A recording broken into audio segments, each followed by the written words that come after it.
Hello, this is a guy who likes fanfiction and is too lazy to read, so here is the Savior King, the Master Tactician and the Queen of Liberation in audio form. Check the description for the links to the author. Chapter 6. You seem well, kid. Are you adjusting to life at the monastery? Byleth blinked up at her father, distracted from the Almiran pine tea she'd prepared for both of them. I think I am, she said simply, and felt a little surprised at how true it was. Just yesterday, she'd been wavering back and forth on her final lesson plan before their mission to the Red Canyon, to the point of flailing before finally shoving it at Han Amen for examination. He'd had to insist that it was a good idea, if not perfectly constructed, for a couple of minutes before she calmed down. She just couldn't forget how mortified the Golden Deer students looked after they saw her memory of that fight with the slavers. Even Claude's endlessly cheerful disposition had cracked just enough for him to look taken aback. It was a harsh reminder that she wasn't dealing with the other mercenaries from their troop. She was in charge of a group of children who hadn't, ever once in their lives, been in a life-or-death struggle. In the last week and a half, she hadn't slept much. Instead, she stayed up late studying old lesson plans, asking Hannah for help setting up drills, racked her brain for how she could possibly prepare them for fighting and killing in the time she'd been given. It made her anxious, she supposed. That was what Suthies called the awful knots that kept forming in her stomach. That's not the answer I expected, Gerald said, blinking. He said that she got the habit from him. When we were mercenaries, I handled everything. You never spent much time with people outside of the troop, even when we weren't on the clock. Here I thought getting thrown into a swarm of noble brats would be too much for you. They're not brats, Byleth argued, then paused. Well, maybe Lawrence. Gerald sputtered out a laugh, nearly choking on his tea. She patted him on the shoulder, apologizing hurriedly. He ruffled her hair in response, wheezing, I'm fine, just didn't expect that either. When did you start getting catty? I had not intended to be. She ducked her head. It just sort of slipped out. Was it him or the Gautier boy who propositioned you in the entrance hall? If it was him, brat might be a good word for him. Oh no. That was Sivlane, and I'm not altogether certain he was being serious. Her brow furrowed. Prince Dmitri apologized on his behalf somewhat frantically, implying that this is a frequent occurrence. Nobles, Gerald muttered, before shaking his head. They're sending you out after those bandits, that's fairly routine for you now, but don't forget it's the first real taste of battle for those brats. He frowned. It'll be tough to sleep at night if any of your little pupils die, so be careful out there, all right? Byleth bit her lip, staring intently down at her tea. I know. Gerald looked at her in silence, then reached over and gently squeezed her wrist. I wish I could be there to give my support, but Lady Rhea has me deployed elsewhere. He grimaced. The church has always been quick to make use of their knights. Byleth tightened her grip on the cup slightly. Father, why did you tell Lady Rhea mother died to an illness? You said to me that she had died due to birthing complications. It's a long story. Her father replied evasively. Listen, kid. I don't mind you settling into your life here, but don't let your guard down. Ever. I'll try and figure out what she wants from you, for now. What went unspoken were the words, and if I don't like it, I'll ensure we can disappear again. Then you are afraid, won't you tell me why? Gerald gave her a pained look. I will, I promise. Just, not right now. You have enough to think about, wrangling those brats. Then he surprised her with a faint smile. Hey, are you worried? Worried? She parroted, nettled. Of course I am worried. Why? Sorry.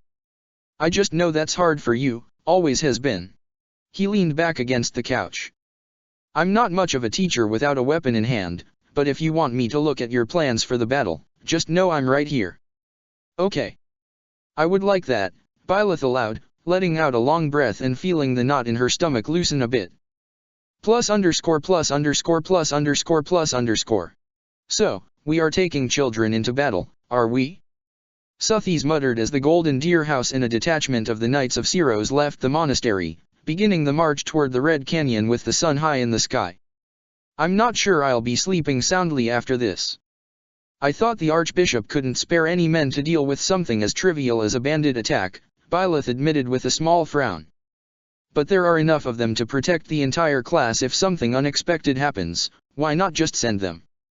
I doubt any of the villages those men have raided would call them trivial, Suthies remarked sourly. The young mercenary winced in response. In her mind's eye, Byleth could see the child spirit leaning on the arm of her throne, eyes closed as though lost in thought. Bah, do not feel so reproached. I know well what you meant by that. Still. Let us focus on solutions, yes? Do you believe your students are ready? Byleth glanced up at the sky. I believe I've prepared them as much as I could within the time frame. They're all competent and decently capable of rolling with the punches, so to speak. Claude could take command of some of them should we need to split up. He's a good deal sharper than I'd expect for a noble in a crisis. It's true. He puts a lot of effort into play acting the fool, doesn't he? Suthies tapped her jaw. Yes. It's likely a necessity, as the one who will eventually take command of the alliance. Byleth shook her head. My father and I were contracted by one of the leading houses once. Edmund, I think, he wanted us to investigate rumors involving demonic beasts. While I was there, one of Lord Gloucester's retainers had a servant attempt to drug me into a coma and frame a Kieran's diplomat for it. She scowled at the memory. I don't think he believed I was one of the mercenaries. I imagine he regretted that, the green-haired girl responded mirthfully. Father called that just a taste of what the jockeying for power among the highest nobles could be like, Byleth recalled. Even with the man demoted and Lord Gloucester's firmest apologies, it was a while before he had us take a job from the alliance again. Professor. Byleth blinked twice, belatedly realizing that Lysithea was trying to get her attention. Yes? What is it? She asked. Are you sure about this?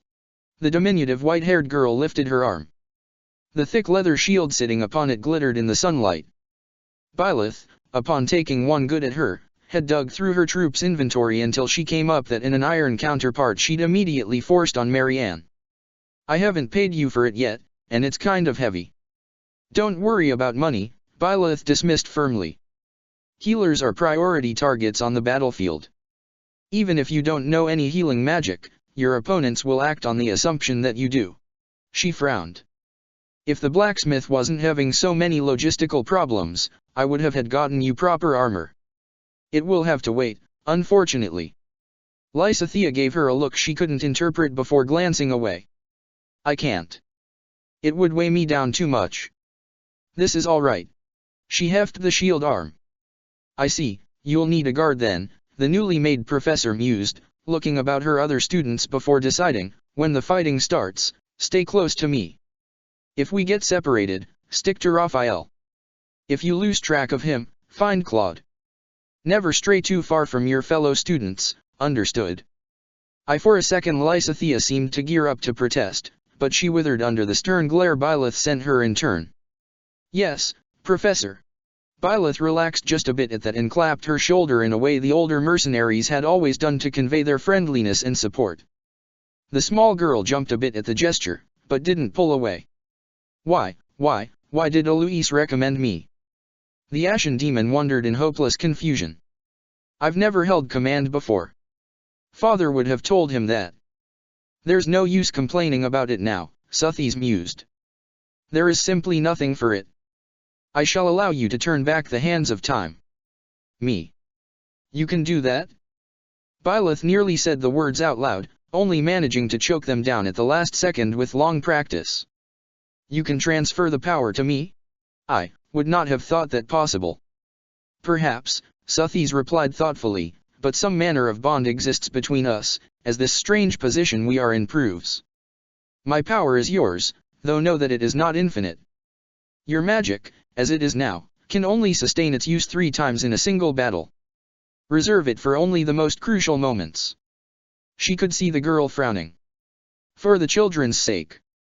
I see, thank you. Byleth saw clocks and stars wheel behind her closed eyes, the sun setting and the moon rising, the tides rolling in and out.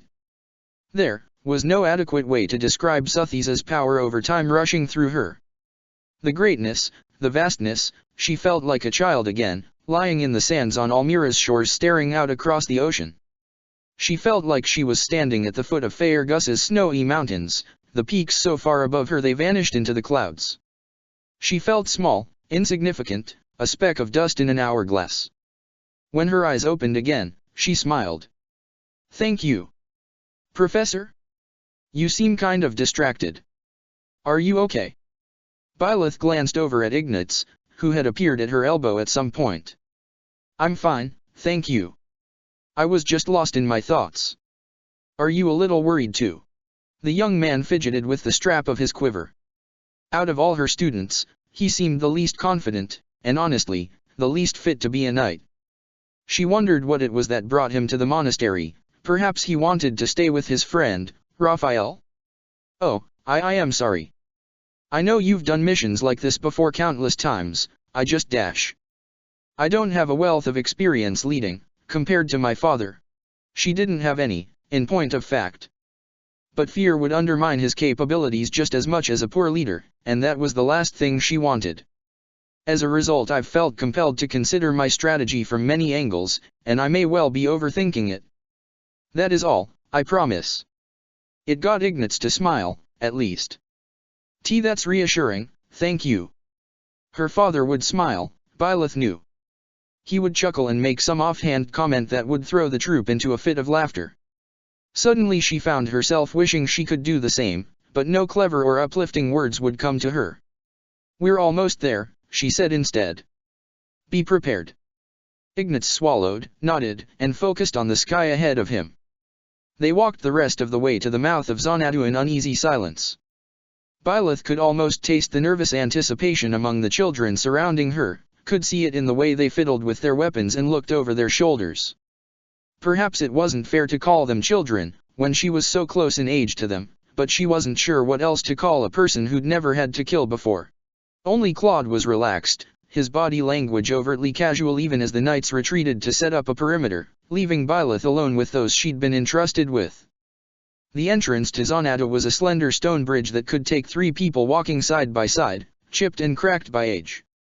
Withered trees and dried grass covered the white gravel and hard parched earth. Life was hard to come by in this place. Leaves crunched under Byleth's feet as she examined the area, frowned, and sharply gestured for her students to stop. "The targets are close," she said calmly. "Get ready." Blood and salt sank so deep into the earth that nothing living could ever flourish here. A hot spike of something stirred in her blood. "So this is the Red Canyon," Claude mused, shrugging lightly before slinging his bow off his shoulder.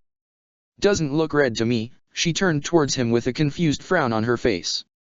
"Anyway, let's get started, Teach." "Archer just beyond the stairs," Byleth warned him, gesturing for her healers to come closer to Raphael.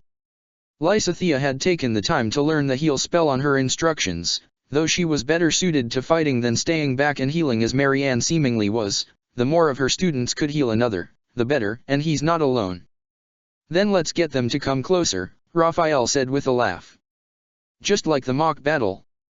Something inside Byleth squirmed, reminded her that the mock battle used blunt weapons and had Raphael ever been seriously injured before. Then she righted herself. "I'll go with you. Claude, cover Lysithea and Marianne and get ready to take care of the archer. Leonie, Laurence, Hilda, when we engage come in from the side and finish them. Ignatz, keep an eye out." The first shot came with so little warning that Byleth only caught it thanks to long practice. She snagged Raphael's shoulder and dragged him back a foot, causing the arrow to hit his shoulder instead of his eye socket. Either the massive young man had a high pain tolerance or enough muscle mass to not really notice, but he did not falter, throwing the first punch when one of the bandits charged towards him, cheap rusted axe at the ready. The iron gauntlet crashed into the man's jaw, knocking him back. Lysithea darted up just behind her classmate and threw a spell, Miasma. If Byleth didn't miss her guess, there was only one mage in Geralt's mercenaries, and she was an ordained bishop, that burned a hole clean through the man's chest. He swayed on his feet for a moment, the 3 of them able to gaze through the ugly, smoking hole to see the land beyond it, before falling to the ground. Raphael made a knee-jerk noise of mortified disgust. Lysithea barely reacted at all, however, her hands clenched in preparation for another attack. Byleth didn't have time to say anything to that. The archer was lining up another shot while his second companion rushed the stairs. She moved forward to meet them. An arrow whisked past her, nailing the archer directly through the throat at over a dozen paces. He let out a gurgling noise before collapsing to the ground. Byleth spared a moment to be impressed by Claude's marksmanship. Hitting a moving target was hard enough without contending with allies potentially obstructing one's view. Has he been in real fights even before this? She swung her blade up and then brought it down in wrath strike. The blow sliced through the brigand's leather armor. It was old and worn but well used. Clearly he'd been in the peasant militia at one point in his life. If Hilda realized this as she brought her axe down on his head, cleaving it nearly in half, her shaky cheer of victory left no hint of it. "Nice work," she said, walking past her. I did it." The Pinkt's usual timbre was a bit strained, but she seemed to be bouncing back quickly. "I was planning to hang back a bit and watch my classmates be amazing, but it seems I got it after all." Byleth's lips twitched upwards, despite an undercurrent of annoyance at the implication that Hilda would make herself a burden in a dangerous situation. Behind her, she could hear Marianne removing the arrow from Raphael and healing the resulting wound. Leonie hurried up behind her, lance in one hand and bow slung over her shoulder. "The canyon mouth can be approached from 2 different directions," Claude said easily, falling in step with her. "Our team is full of green recruits and you want to split up?" Byleth asked mildly. "Do you trust me?" The brunette replied her in turn, smiling at her in his usual manner. What a question. She liked him. She was fascinated by him, for lack of a better description for the way he made her feel. But she didn't really know him, and he was concealing his thoughts from her with long practice. There was something that felt a bit like a challenge in his eyes, telling her that he knew her thoughts, asking her if their partnership was built on solid ground or mere fancy. "I do," she responded firmly. Something darted across his face in response to that, but it was gone too quickly for her to untangle. "Lawrence undermines you too much. Leave him with me. Take Ignatz, Marianne, and Leonie with you. Though, we need to take the field across this bridge first." He smiled brightly at that, causing her an odd sense of relief. The golden deer fell in a circle around the two of them as they made their way across the bridge. "There sure are a lot of them," Hilda noted with a slight whine as a dozen men in the distance started shouting. "Claude, I thought you said only that one guy got away." "He did," Claude noted dryly. "Clearly he has a lot of friends." "I'm not sure I'd call them friends," Ignatz mumbled. Byleth blinked and had to stare for a minute before she saw what he saw, namely, one of the bandits repeatedly smacking a shorter comrade with the hilt of his axe before shoving him back further into the misty canyon. It depends on your definition." "They're coming this way." Leonie looked about, frowning. "Ugh, there's no decent cover unless you're walking under a bridge. This place is too exposed." "What should we do, Professor?" "Archers, form up," Byleth ordered calmly. "Raphael, Hilda, come with me. Lysithea, stay with Claude. Pick off anyone who gets close to you.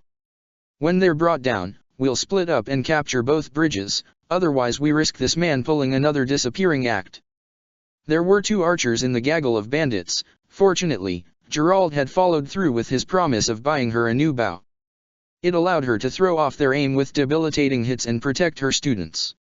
It was necessary. Ignatz, despite having a perfect opportunity to pick off one of the bandits, hesitated, perhaps horrified by seeing gore slipping out of the stomach wound, and nearly caught an arrow to the eye for that moment of pity.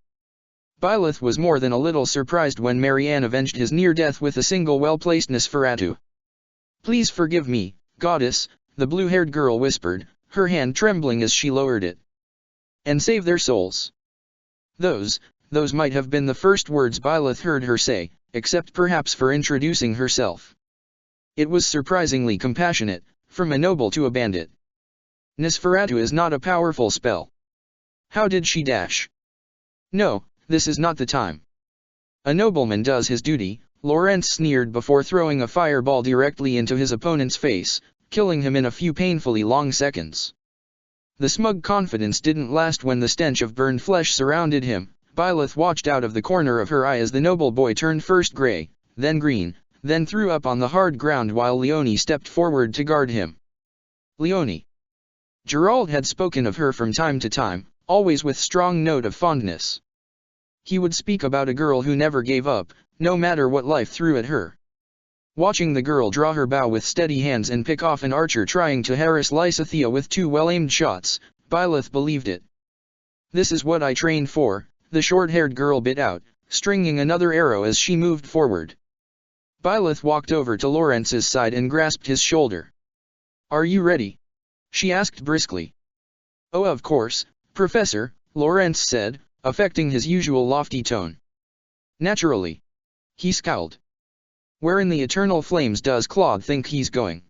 His house leader was already slipping away toward the far left bridge, Ignatz and Leonie hot on his heels. "To carry out the plan we agreed on," Byleth replied chidingly, annoyed.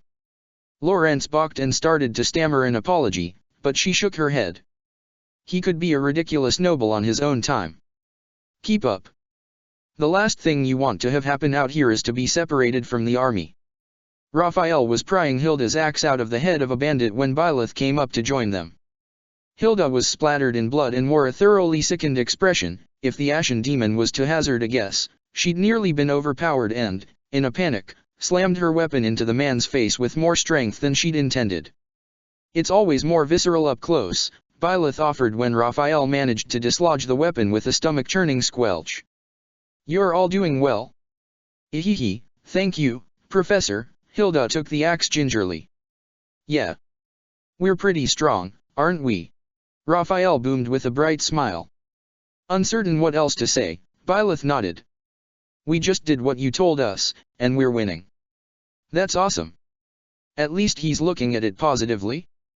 "Well, we haven't won yet. Stay vigilant." The bridge into one of the deepest areas of the canyon gave a good view. There were roughly 7-8 brigands left, and a few of them were already rushing off toward the pathway Claude and the others were approaching from. That meant the experience could be spread evenly among her students, and they'd be able to wrap this up. It grated on Byleth to be holding back, which she'd had to consciously to an extent ever since the fight started. She knew, intellectually, that she couldn't simply storm the canyon and slaughter the bandits single-handedly. Her students, the thought still sat funny in her head, needed to bloody themselves if they were going to become knights and lords of a good caliber. Largely she restricted herself to protecting them, weakening their enemies, and her muscle memory was fighting her every step of the way. "Do not think you aren't protecting them," Suthies murmured. "You are, focus on that. Train your mind around it." "Okay." Lysithea stepped onto the bridge, a black flicker whistled upward, piercing her wrist. Amazingly, the girl didn't scream, instead as Byleth hurtled to her side, drew an arrow and fired down at the archer who'd been hiding under the stone. She prepared a spell and finished the boy, and it was a boy, a shaky, skinny little thing who'd frozen in either shock or horror upon getting a good look at her, off. "Lysithea." Raphael grabbed the small mage's shoulders as she buckled and made the critical mistake of looking at the arrow was skewered partway through her arm. Byleth uttered a number of words her father liked to use when the tide of battle changed unexpectedly. In a small blessing, the arrowhead didn't need to be cut out, but they still had to remove it. "This will hurt," she warned the young girl. Lawrence quickly produced an ice pack to numb the skin around the injury. She spared a single second to be surprised that he was carrying that sort of thing before shuttering it aside. Lysithea made a face. "This is nothing," she replied darkly. "I'm ready." She did make a sound at the arrow coming out, an involuntary sob, but nothing more than that. Byleth quickly cast Recover, better to do more than necessary when muscles connected to the hands were involved, and contemplated how that was more akin to her own reactions to injuries than anything normal. "Consider this a lesson in situational awareness," she informed the girl sharply. "That is why you have the shield." "I can see that," Lysithea managed, gulping deep breaths to manage the shock settling over her. Raphael carefully patted her on the shoulder. She tried to glare at him, but it wasn't particularly strong. "Thank you. Are you steady? Lean on Lawrence if you're not." Byleth turned and glared down toward the little raised pile of stones where the bandit leader was cowering. "It's time to wrap this up." She led them and took on the 2 bandits remaining near their chief. Something boiling hot was burning through her blood. How dare these rats hide in here? Stepping over the corpses, She looked up to see the bandit abandon his high ground. Not a smart man, this one, in favor of going after Claude, taking a wild swing at him. Spoiled little noble. The man raged, flailing wildly. Claude ducked past his strikes with the ease of a dancer and readied an arrow. Just die like a good little rich kid. Being a noble has nothing to do with how hard your life is. Claude retorted with a note of exasperation. Then he raised the bow and fired. His point-blank stance was hardly perfect, but an arrow to the shoulder was far more debilitating than most songs and stories made it out to be. The man shrieked and stumbled back. Your logic is illogical. In the blink of an eye, he spun an arrow around his fingers and fired it, this time hitting the man in the knee. That's an amazing draw time, Byleth thought in wonder, even as she put her sword away and drew her own bow. It wouldn't do to get in Claude's way, after all. So, how much were you getting paid to knock off this spoiled rich kid? Claude asked lazily, circling around his opponent like fox creeping up on a hen.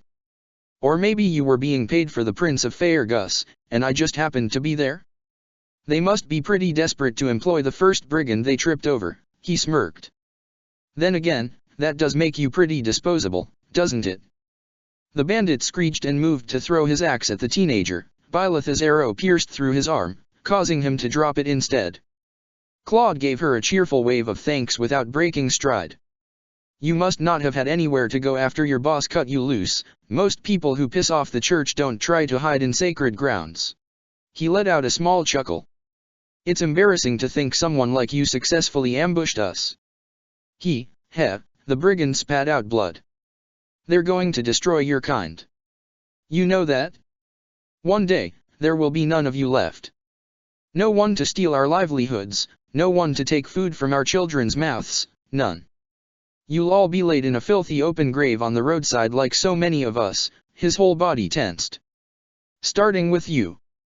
What he'd hoped to accomplish, Byleth wasn't sure. Claude's third arrow hit him in the eye, killing him within a couple of seconds. This time, just to be sure, Byleth made her way over to the corpse and examined it. Confirming his death, she took stock of her students. Lysithea was standing upright again, looking satisfied. Lawrence was hovering at her shoulder with slightly overbearing concern displayed in a manner typical of his personality. Hilda and Raphael trotted up behind her, asking without words if this was over. Claude was frowning down at the body, his remote gaze swirling with thoughts. Marianne came up behind him, also staring. Who do you suppose he was? She asked softly. Before this. I don't think even he'd remember, now. Claude said, shouldering his bow. Whatever he had back then, he'd long since lost. Or it was taken from him. Do you suppose? Ignatz started, then closed his eyes. He said they. Claude, do you think? I don't know what I think, the brunette said sourly. There's just not enough to go on from that. I'd hoped to bait him into saying something useful, but it's no good. It could be somebody with a grudge against nobility, but they also could have just used that line to string him along. He huffed out a breath before smiling again. Your leadership was amazing, Teach. It was, Byleth thought, surprised and, a little warm. Let's leave the rest of this work to the knights. She nodded, gesturing for Lysithea to signal their escorts. The knights would comb the canyon, take care of any stragglers, and look for any sort of indication of what the bandits had been after. Her students started to walk back to the mouth of the canyon, chattering wildly amongst themselves. Byleth followed them for a short pace, and then paused, looking all around. This place was peaceful once. But how did she know that? And what about the bandits being here made her so angry?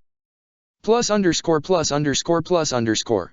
Hey Teach, on the way back you seemed transfixed by the canyon. Did something happen there? Byleth stopped mid-step in the entrance hall of the monastery, turning to look at Claude in surprise.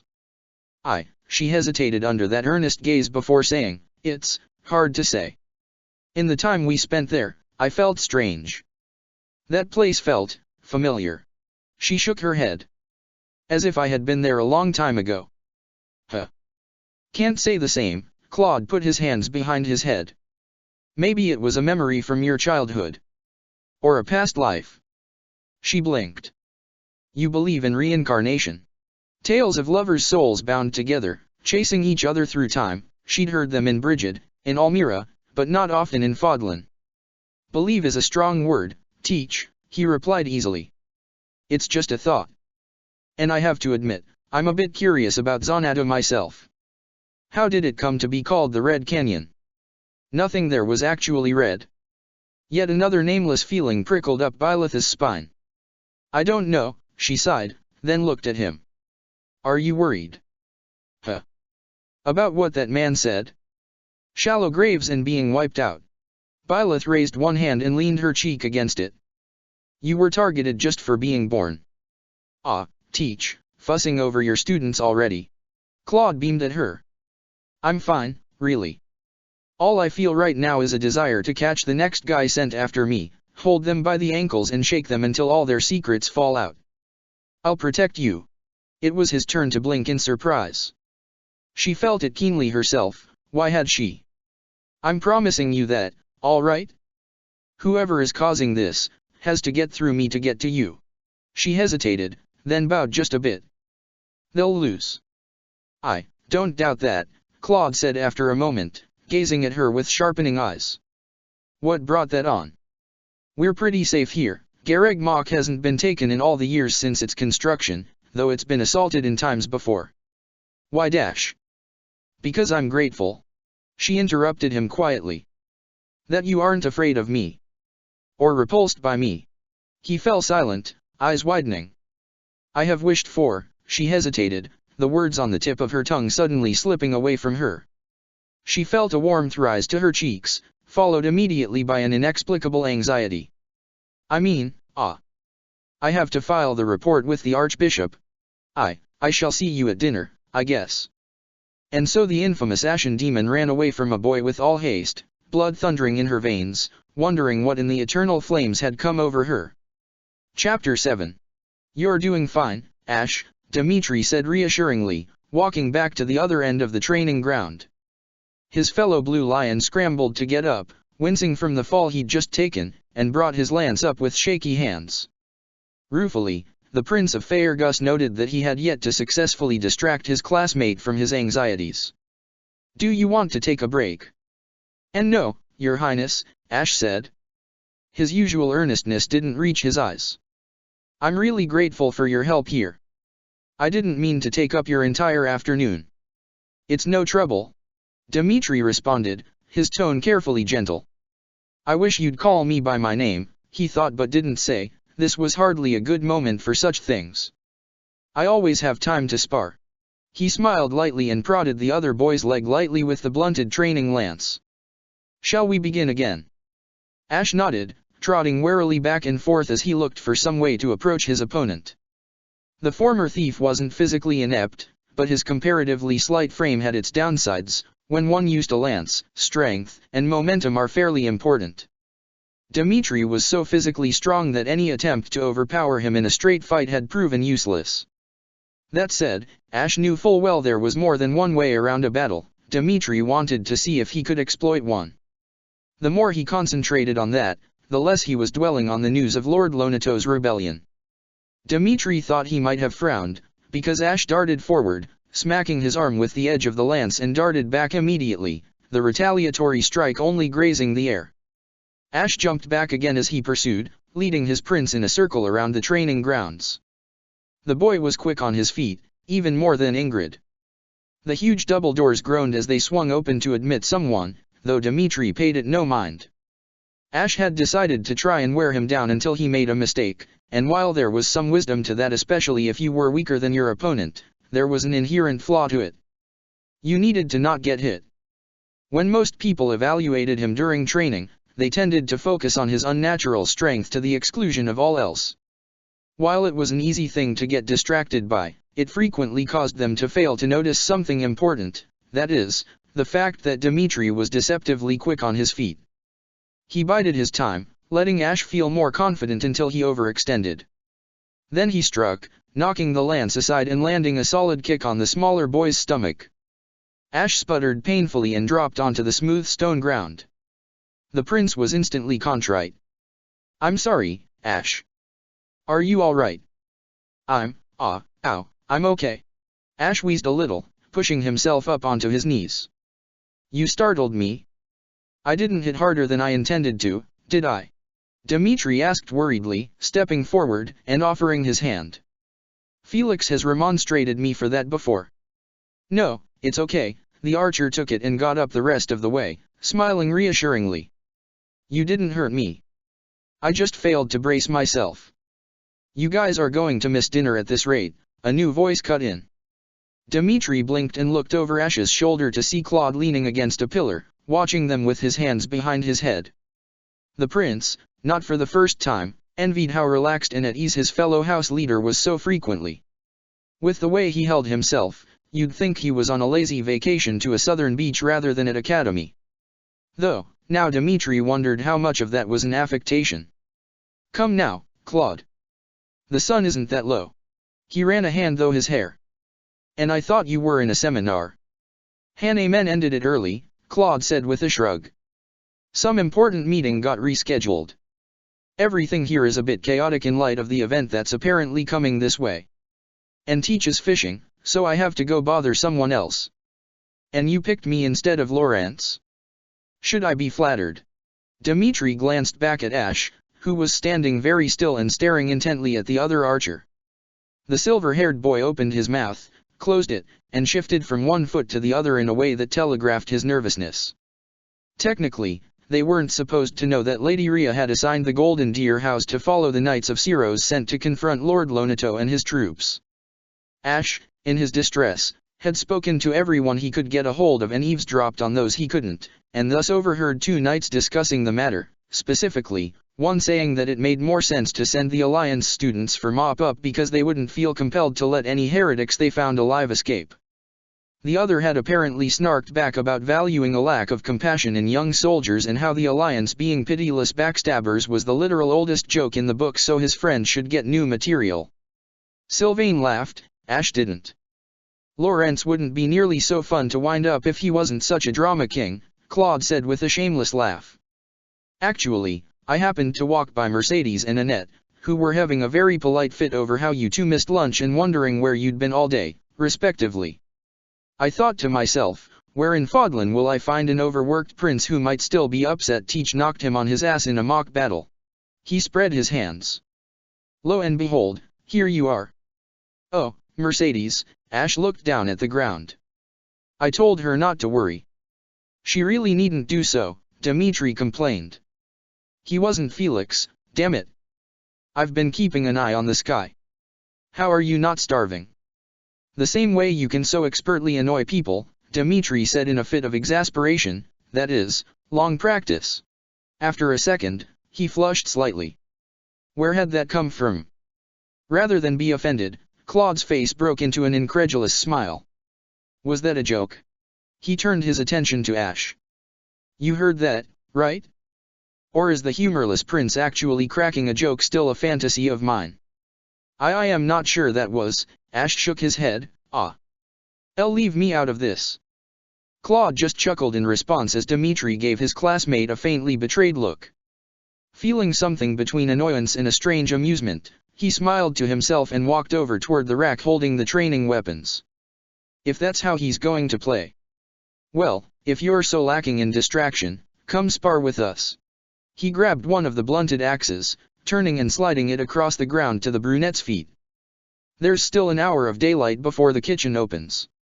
Looking up blessed him with the remarkable sight of Claude's emerald eyes widening in momentary alarm.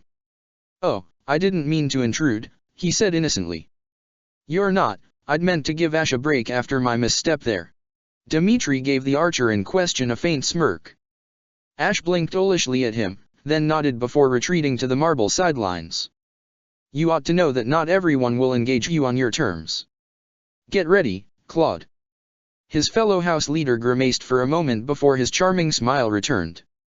As you wish, Your Highness. Dimitri had no idea how he managed to make the given title sound like an endearment. It was either a gift or a weapon. He rolled his eyes and watched as the brunette initially took on an aiming stance before remembering which weapon he was using, and moved accordingly. Dimitri walked in a lazy circle around his new opponent, eyeing him speculatively. A lot of fresh trainees underestimated how much upper body strength one needed to effectively use any sort of bow. Claude was surprisingly slender with that in mind, his figure largely hidden by his loose academy clothes.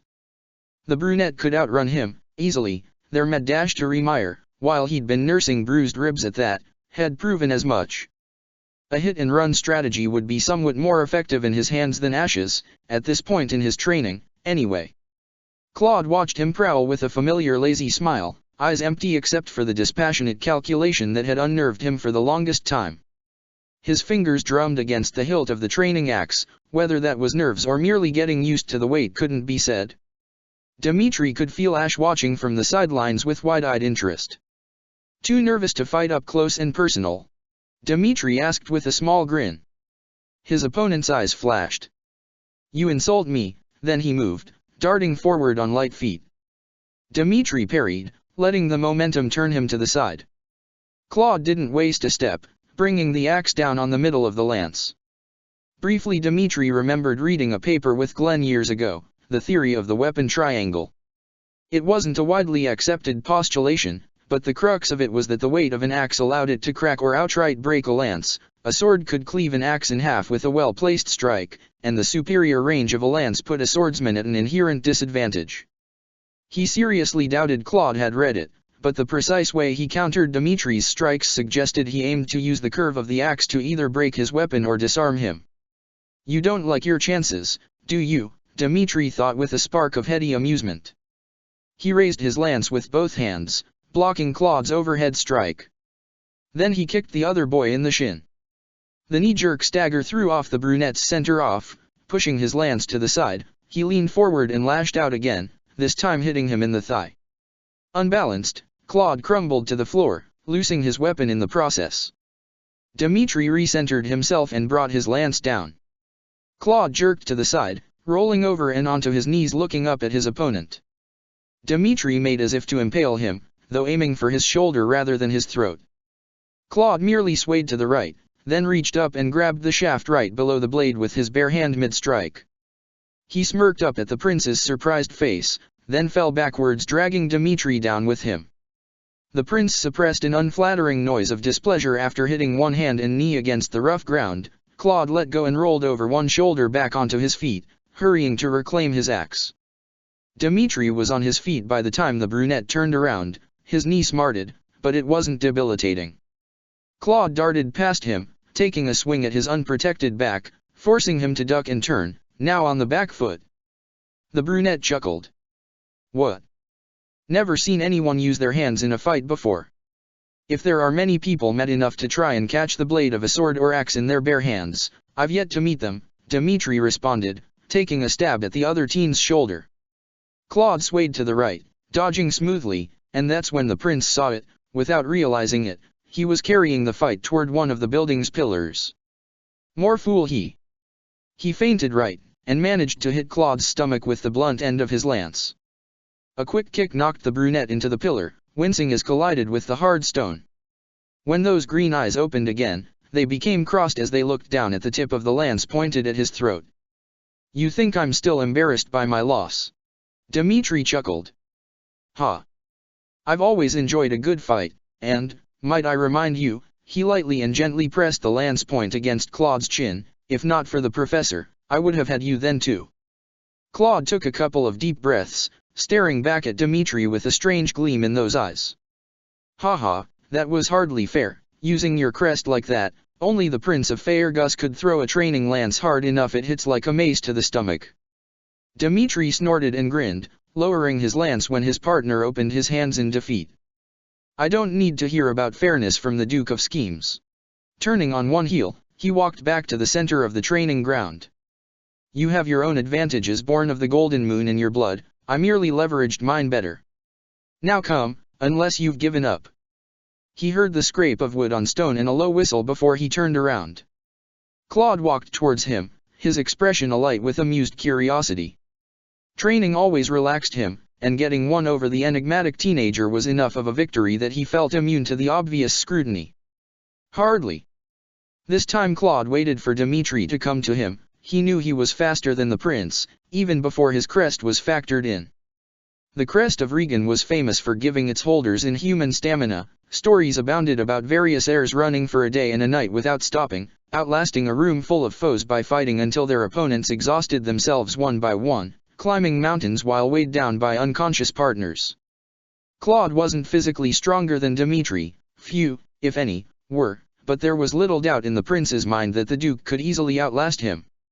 As he threw one flurry of attacks after another, Claude focused almost wholly on parry and dodging, occasionally smiling but largely wearing an expression of calm concentration. He wants something to exploit. Dmitri could admit he wasn't the most graceful fighter, and that his fighting style clunked in certain places since he'd largely taught himself after the household knights were slaughtered in Dusker.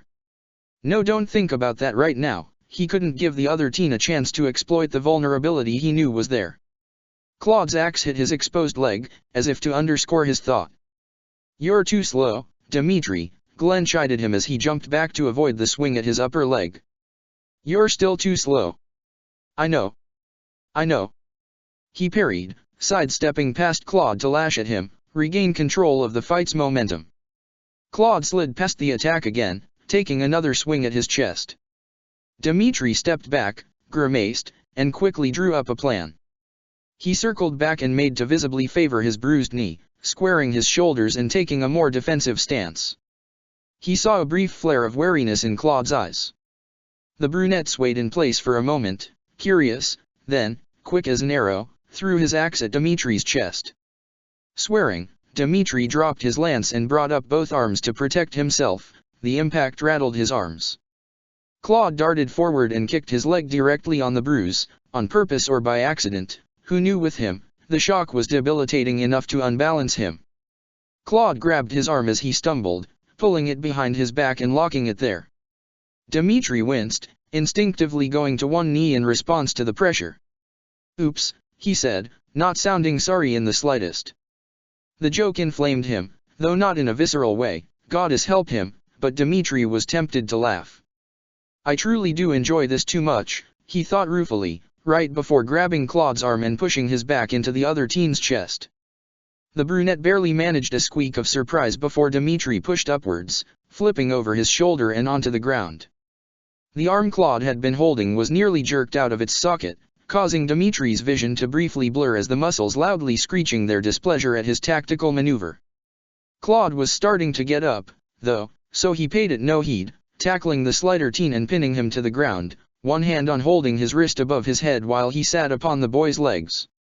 Claude blinked the stars out of his eyes and stared up at Dmitri.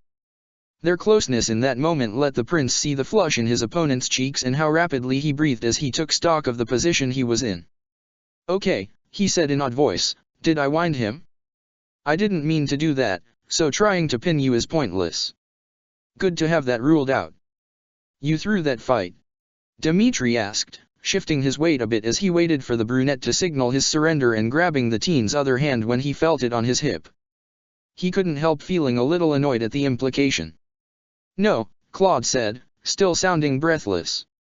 His wide eyes darted about Dmitri, and when he clearly decided he couldn't wriggle out of the pinning, he opened his palms with an oddly meek smile.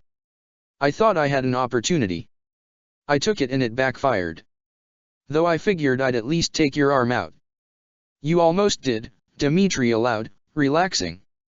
He quickly crawled off the teen's legs and got back to his feet.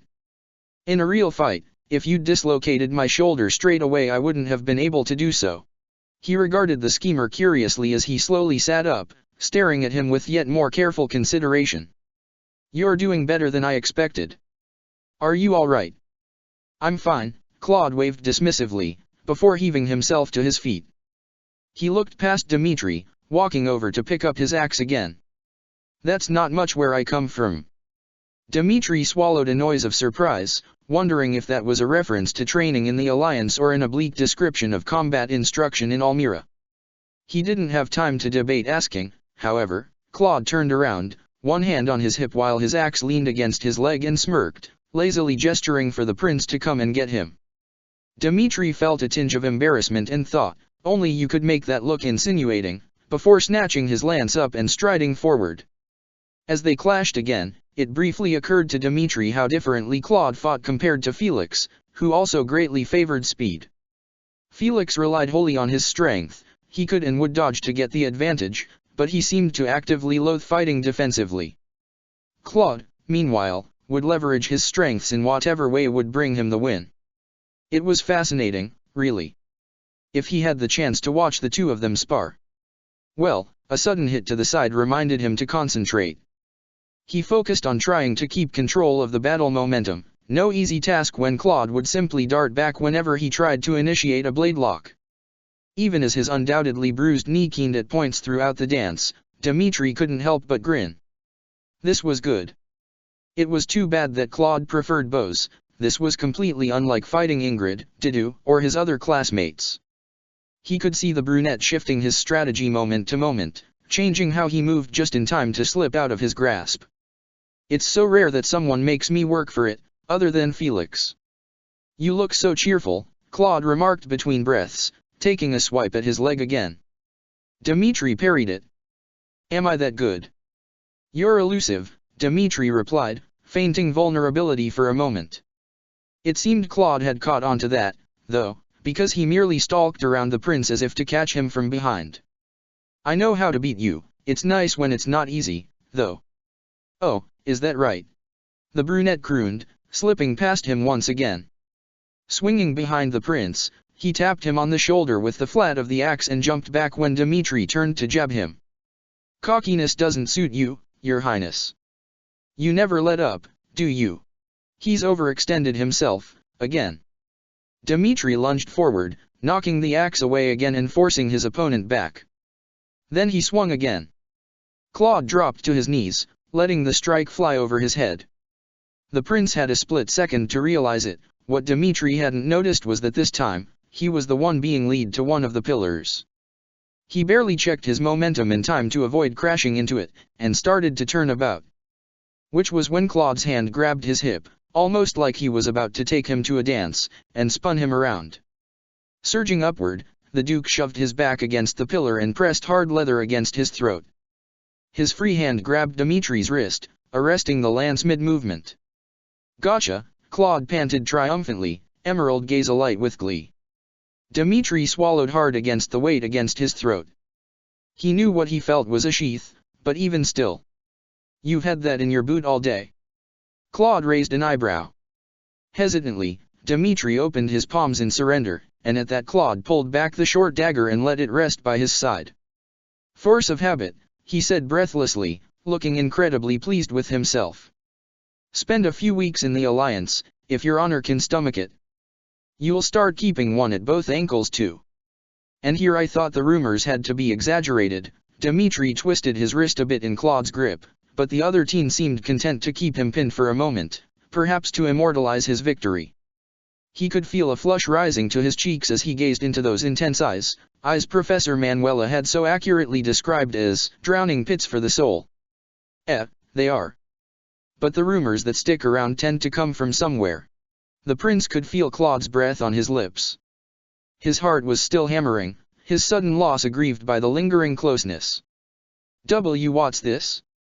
After a long, confusing moment, Claude released him and stepped back, grinning, his brow slicked with sweat.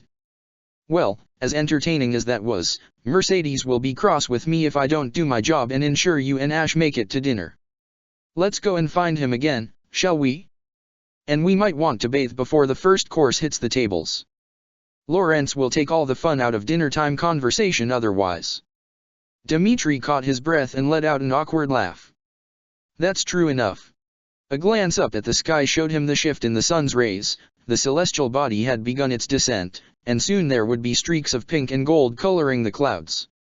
Thank you for that, Claude. Maybe I should thank you, Claude responded easily. Teach was most put out at my having neglected close combat. As they put their training weapons away, Dmitri winced and rubbed his knee. Hey, I didn't mess up your leg with that little stunt, did I? Claude asked with a frown in his voice. No. It's just a bruise, it's the placement of it that makes it hard to ignore. Dmitri hung the rack back up and ran a hand through his hair. I'll go see Professor Manuela after dinner. You're sure you don't need to do the same? I threw you pretty hard. What, that? That's nothing, I can't sleep off. No need to worry quite so much. Dmitri snorted. Remind me never to leave Ingrid in charge of your well-being. If you think I'm prone to fretting, the two of you might drive each other to frustration. Plus underscore plus underscore plus underscore. Finding Ash wasn't a problem. He was lingering outside Professor Byleth's dorm, walking back and forth and clearly frustrated with his inability to approach her privately. Dmitri had a sinking feeling he knew what his friend wanted, though it wasn't his place to protest. If anyone should have the final word on it, it was Ash. He was the one who had the most at stake with Lord Lonato's rebellion gaining more momentum. It baffled Dmitri. Frustrated him.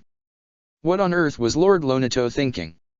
It would be one thing if he had the soldiers to back up his revolt against the church, but even his cursory knowledge of Castle Gaspard told him that such a thing wasn't possible unless he had outside assistance.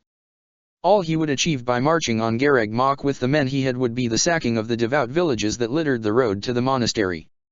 The Knights of Sirios may not be a true army like those that could be fielded by Faergus, Adrestia, and the Lasker Alliance, but they were the greatest soldiers on the continent, and a powerful force when brought to bear. There was a reason the threat of their appearance was used to settle disputes between warring nobles. There was a reason they were feared by those who turned against the compassion and wisdom of Sirius's teachings. What did he hope to achieve? Why drove him to such a drastic action? It did aggravate Dmitri a bit that Rhea had chosen Claude and Professor Byleth to handle this mission instead of his own house. He had no desire to kill men and women that he, as their prince, was sworn to protect, but he was the prince of Faergus. If one of his lords was doing wrong, did he not have a responsibility to set things right? It rather felt like the ugly matter was being pawned off on the golden deer out of political expediency, and that rankled. A quick bath did little to ease his swirling thoughts on the matter, but it did soothe his joints, and having skipped lunch finally caught up with him when he entered the dining hall and smelled vegetable soup, cooked fish, and beef. What do I have to do to make sure you eat lunch, Dmitri? Mercedes complained while he devoured the meal before him, irregardless of being unable to truly enjoy it. And you too, Ash. That's a terrible habit to get into. I'm sorry, Ash mumbled, staring down at his untouched soup. I didn't feel like eating. Mercedes gently squeezed his arm. Oh Ash, I'm sorry too. I know you're upset, but you really must keep yourself healthy. It won't do any good, for yourself or Lord Lonato, for you to be running around without food. I know, it's just, Ash fiddled with his spoon. Whenever I think about eating, it's like my stomach's in knots. I've been trying to concentrate on anything else, but it doesn't help. Kman, Annette leaned over Mercedes to ruffle his hair. Just eat a bit of it. They're serving peach sorbet for dessert tonight, and Merci won't let you have any if you don't try to finish the soup. Ash managed a weak smile at that, staring down at his bowl. It should be us going out there, Felix muttered darkly from Dimitri's far left. Why are the deer given a kingdom matter to settle while we're being sent to hunt dime a dozen bandits? The prince was half tempted to cuff his old friend's head as he often did when they were children for being so tactless within Ash's hearing. Unfortunately, that gesture would not be taken as it had used to. You got me, Sylvain shrugged, the gesture offset by the genuine uncertainty in his face. I mean, what could go wrong? Best case scenario, Dmitri or Ash could maybe talk Lonato down or at least figure out what's going on. Perhaps the Archbishop fears a conflict of interest. Didu shrugged, draining the remains of his own soup. Or perhaps she believes a more neutral party could better assess the situation's aftermath. They are being sent after the vanguard, not alongside them. I don't like this, Ingrid said, pushing fish bones around her plate with her fork. Why would Lord Lonato prepare to march on Gareg Mach after having sent Ash there to study? Maybe we're being fed a lot of misinformation. Maybe someone else is acting in Lord Lonato's name and hopes to use him as a pasty. That's a rather tempting scenario, Dmitri acknowledged after swallowing. Unfortunately, I doubt it. Ordering a march on the heart of the central church, his people would insist on hearing such orders from their lord's own lips. He would have to convince them to join them on such a crusade. It's too meta-suggestion otherwise. The kingdom has always been blessed with a close relationship with the church, Mercedes murmured. What could have kindled such hatred in such a kind man? Ash swallowed a mouthful of the soup and let out a mournful sigh. I don't know. I've been losing sleep, wondering and wondering. Lonato is devout. He taught me the prayers and the songs. I can't. He frantically rubbed at his eyes. I guess, it must be because of Kristoff. Dmitri blinked. He'd heard that name before, of course, attached to the list of supposed conspirators involved with the tragedy of Dusker. Even in his most haunted moments, it had seemed strange to him. Castle Gaspard was the house of a minor noble, and one that had little effect on court. He couldn't imagine what they might have gained from being involved. His father had spoken well of the family. Then again, he knew in his gut that whomever had slaughtered his family and friends must have had help from within the kingdom. There was no other way such a total slaughter and decent framing could have been pulled off in a short window. If Kristoff truly had. No. This wasn't the moment for such thoughts. Ash needed his support, not the cruel bite of his demons. He lowered his eyes away from Glenn's flickering specter, leaning against Ingrid's chair opposite him, and finished his meal. Ash made a small noise. Dmitri blinked, following his gaze to see Professor Byleth stand from table where she was surrounded by her students, say something to them, then quietly wander from the room. She doesn't enjoy crowds much, does she? Ash got up so quickly he knocked his chair over, darting through the crowded hall after her. Ash! Mercedes cried in surprise, scrambling to chase after him. Dmitri wasn't sure what compelled him to follow, but he did so, apologizing to the serving girl Ash had nearly knocked over in his haste. The two of them paused at the top of the stairs that lead into the lower dorms. Byleth hadn't gotten too far. She stood still, one hand tugging at a knot in her hair, as Ash came to a halt in front of her. Professor, please, Ash said breathlessly. I want to come with you and your class on the mission to Madgirl Way. I won't get in the way, I promise. I just have to be there. Why? There was no accusation in Byleth's even tone, just a calm desire for clarification. Our mission isn't to take part in the fight itself. Just to clean up afterwards. It won't be much different than the bandit cleanup you're being sent on. You may actually face less action coming with us than on your assigned course. I don't really care about that, Ash insisted. It doesn't matter. I just have to go and see it with my own eyes. Speak to Lonato, if I can. I need this chance. Professor, please bring me with you. You're calling him. Byleth shifted a bit, tilting her head and raising one hand slightly. Wait. Dmitri told me you were. It was hard to tell from the distance, but Dmitri swore her face settled into a gentle frown of concern. I don't understand. Ash, do you know what we're being sent to do? I do, he winced as the younger boy's voice cracked. I know the people who will be there. I grew up around them. They were always kind to me. But, I need to know why this is happening. And maybe I can convince some of them to surrender. Maybe I can't. But I have to try. Can't he just sit here while everyone I know and love goes to war? But, do you really want that? Do you want to see them die? Do you want to identify bodies for the knights? Do you want to watch? Byleth's voice cracked into bewilderment. She wrapped her arms around her. I believe I'd need to ask the Archbishop. Or else your class will be short one member for their mission this month. Thank you, Professor. The painful relief in Ash's voice was palpable. Thank you so much. Dimitri's heart clenched as though it were in a vice. He wished Byleth had refused the request. Especially since she seemed uncomfortable. He hoped the Archbishop would agree with him. He'd watched his father lose his head, be murdered and desecrated. He didn't want kind, gentle Ash to wake screaming from the same nightmares that plagued him every night. Chapter 8. Thunk. Thunk. Thunk. Thwip. Claude reached for another arrow and frowned when his hand brushed against his shoulder blade. Whoops, he muttered, slinging the iron bow over his shoulder and walking across the field to the targets he'd set up much earlier. It was misty out, the sun just barely peeking out over the treetops. Few people were out and about besides him, which suited him fine. No one needed to see him venting.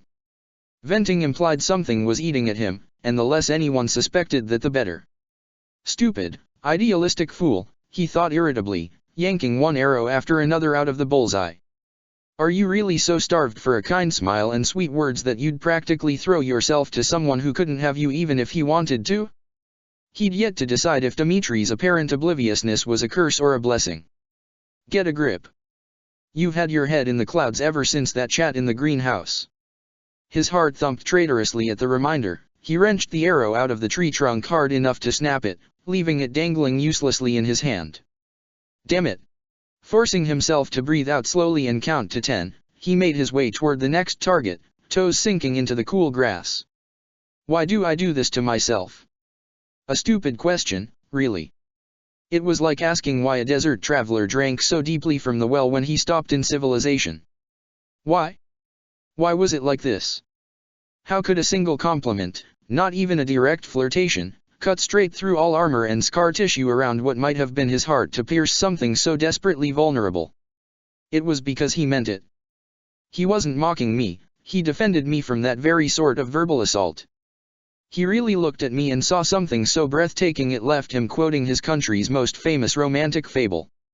Of course he only realized it now. Upon meeting him for the first time, Dimitri had stared at him for several seconds without speaking while he had acted his usual self, that is, mocking the overly serious knights looming in the doorway and sarcastically addressing him as your kingliness. Then, apropos to nothing, the blonde had blurted out, Lord L, why didn't you warn me? Naturally he'd been offended, he'd heard much less friendly variants of that ever since arriving in Deirdre, and promptly dedicated that afternoon to annoying the other royal as much as possible.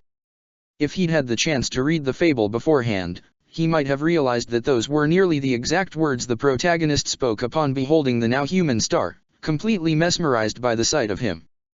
The skin, the eyes, the very things that brand me as mixed blood, an outsider, are beautiful. Claude shook his head violently, as if the gesture could somehow scatter his thoughts.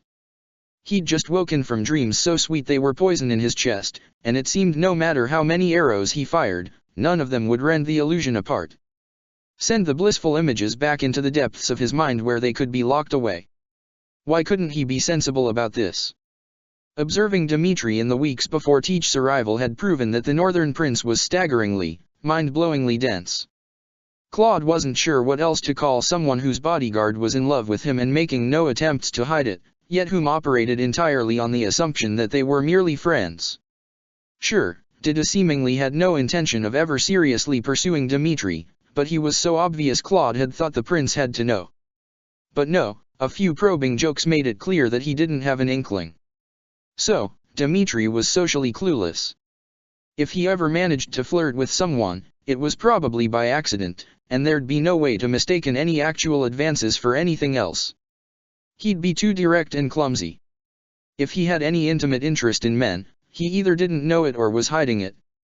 Claude had caught him admiring Teach occasionally, but then again so were half their classmates. Dorothea in particular couldn't quite seem to help herself. Oh, he didn't doubt that Dimitri meant it when he said that. It just, probably didn't mean what it did in the story. No one's ever said that before. Never said it seriously. When they said it, they were offering me a chalice full of poison so thick I could smell it. Claude strung up an arrow and fired it, hitting the bullseye again. In the days coming up to the mock battle, he'd gone and made the grand mistake of actually reading the demmed fable. He'd spent that night wide awake, heart racing, the constant descriptions of the star's divine beauty ringing in his ears. Serious, honorable Dimitri, who couldn't tell a joke to save his own life, had thought of that when seeing him for the first time. His arrow went wide, landing somewhere in the grass. Claude nearly swore in his birth language before checking himself. He had no idea what ambrosia he'd drunk a week ago that made him confident enough to flirt after Dimitri challenged him to a spar. Carefully, quietly, leaving himself an out if it was needed, but he still did it. While Dimitri didn't seem to have picked up on it, Ash might well have. The kid had excused himself right after the prince had pinned him, momentarily leaving him a flustered mess. Even now the memory of that moment brought blood rushing to his face. What the hell was getting into him? You'd think this was the first time he'd ever teased an attractive man. Generally speaking he preferred girls, but boys had their charms, and he was hardly oblivious to the effect he often had on them, until they realized where he was from. Why the hell was this getting to him? Why couldn't he just laugh, shrug and move on? Because Dmitri knew, and he still said it and meant it. Ash's blood and bones, he was turning into Aisling. He had no idea how a pure-blood, properly raised Almiran girl like his cousin could be such a swooning romantic, and sometimes he wondered if his mother had something to do with it. Come on, think about something else, anything else. I'll protect you. Claude's hands shook on the bow. He tightened his grip, swallowing. That's not much better. Teach, why would she promise that? Just to him. Not the whole class, unless she'd done so after leaving dinner that evening. And, well, she might have, but he'd been too distracted to notice. It was her job, yes, but she'd blushed and then fled in embarrassment. That was a stronger reaction than what she'd had to winning the mock battle. Anyone who would hurt me has to fight you? The attempted poisonings, the weapons thrown in spur-of-the-moment hatred, the beatings, you'd tackle them all in my place? Do you know what you're promising me? Did you mean it? Did you actually mean it, cold and pitiless ashen demon? She'd thrown herself in front of an axe to save Edelgard, a girl she didn't even know. She let strangers examine her memories in order to prepare them for a battle.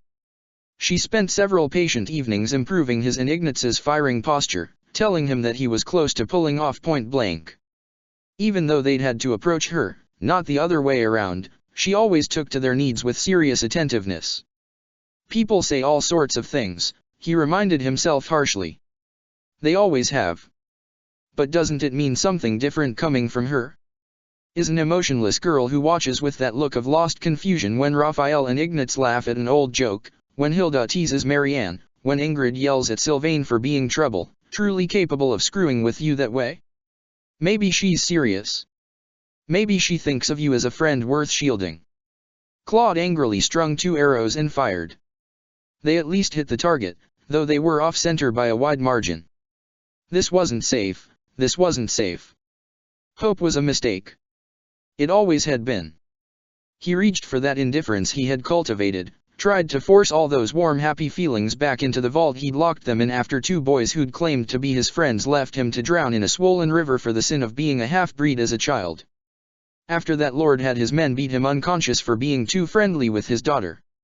After his grandfather's face twisted with revulsion when he looked upon him for the first time and only saw the face of the barbarian king who stole his daughter from him. He was good at fooling people, but he'd rather not add himself to the list of those he'd tricked into letting their guard down. Wouldn't that be embarrassing? He was being kind. He's like that with everyone, even Felix, who's constantly antagonizing him. It doesn't mean anything special. She's concerned about not knowing where the enemy is, not knowing what to expect. It's natural for a mercenary to want their escort to feel confident and safe. She was just trying to reassure me, and felt awkward about it. She's clearly not used to other people her age. His arrow hit the target, wildly off-center, but it struck true. He's handsome. He's amazing in a fight. It's fun to tease him just to see his flustered reactions. It's just a little game, a mutual joke between us, and I'm thinking too hard about it. Anything more requires trust and I don't trust anyone. I can't afford to. Another arrow hit closer to the bullseye. Claude thought about that darkness he'd seen shadow Dimitri's expressions, the tightly controlled behavior that only someone who feared the results of humoring their thoughts utilized. He'd seen warriors who'd repressed themselves that way back at home. The moments when their control gave way were frightening. I can't truly trust him, not completely, until I know what's inside him that he's so afraid of. He felt a twinge of guilt for that thought, especially now that he attached it to a warm, compassionate, friendly face. But his own darkest secret had been dragged out of him, in a frightening, humiliating way, and he knew that until he saw Dmitri the same way the prince had seen him in that moment, there would still be a barrier keeping them apart. He would be kinder, gentler, more careful when seeking this secret, but he wanted to know it. He hesitated on the next draw, coming to the startling realization that he genuinely wanted Dmitri to entrust it to him. The way he was trusting him to keep his heritage secret, a trust that had yet to be betrayed. How long had it been since someone did that for him? He couldn't have you even if he wanted you, he repeated to himself. Nope, with him being the last legitimate heir to the throne, Dimitri's future marriage involved a socially acceptable woman who could give him lots of children. It was silly to even whimsically contemplate otherwise. He couldn't have you even if he wanted you. The arrow hit bullseye. And Teach, oh, Teach. She was wrapped in so many secrets he doubted even she could fully untangle the knot without help. Unnatural stoicism aside, even several weeks of listening to rumors and gossiping nights had given him little to no insight about why Gerald had left the church's services. Everyone seemed to regard him highly despite the fact he technically deserted and hid from the archbishop for 20 years. They talked about how powerful he was, about the many missions he had completed in the face of absurd odds, how loyal he had been and how much he admired Lady Rhea. It was as if one day he'd suddenly decided he needed a change of scenery and that dealing with resignation paperwork was too much of a hassle, so he just packed up and vanished in the middle of the night. A disappearance that took place mere days after a massive fire swept through the building, doing more damage in a single night than some actual military assaults had ever managed. Apparently a baby girl died in the fire. The two clerics he'd heard this from mostly remembered that because of how distraught the archbishop had been over that particular death. He couldn't help a slightly relieved smile when that arrow, then another one both hit bullseye. His heart calmed a bit at the perfect marks. The timing was a rather suspicious. If that baby girl and his Teach were one in the same, that suggested that perhaps Archbishop Rhea wanted Gerald back less than she wanted his daughter in arm's reach. Which would certainly explain why she would make a random young mercenary, particularly one with such a, well, colorful reputation as the Ashen Demon a professor at the academy in the face of all logic and Seitha's blatant disapproval. Gerald himself was a man of few words and plenty of scowls. Claude doubted his charming personality would make much of a dent in the man's unwillingness to talk about his past. And he really didn't want to have to explain himself to Teach if she found out he'd gotten her old man drunk, so out went that usually reliable scheme. So instead he'd have to work on Teach herself, coax her to open up a bit. Why did you grow up away from the world? Why do you never smile? Why does watching Raphael and Ignatz acting like the old friends they are cause you to make that pained, confused expression?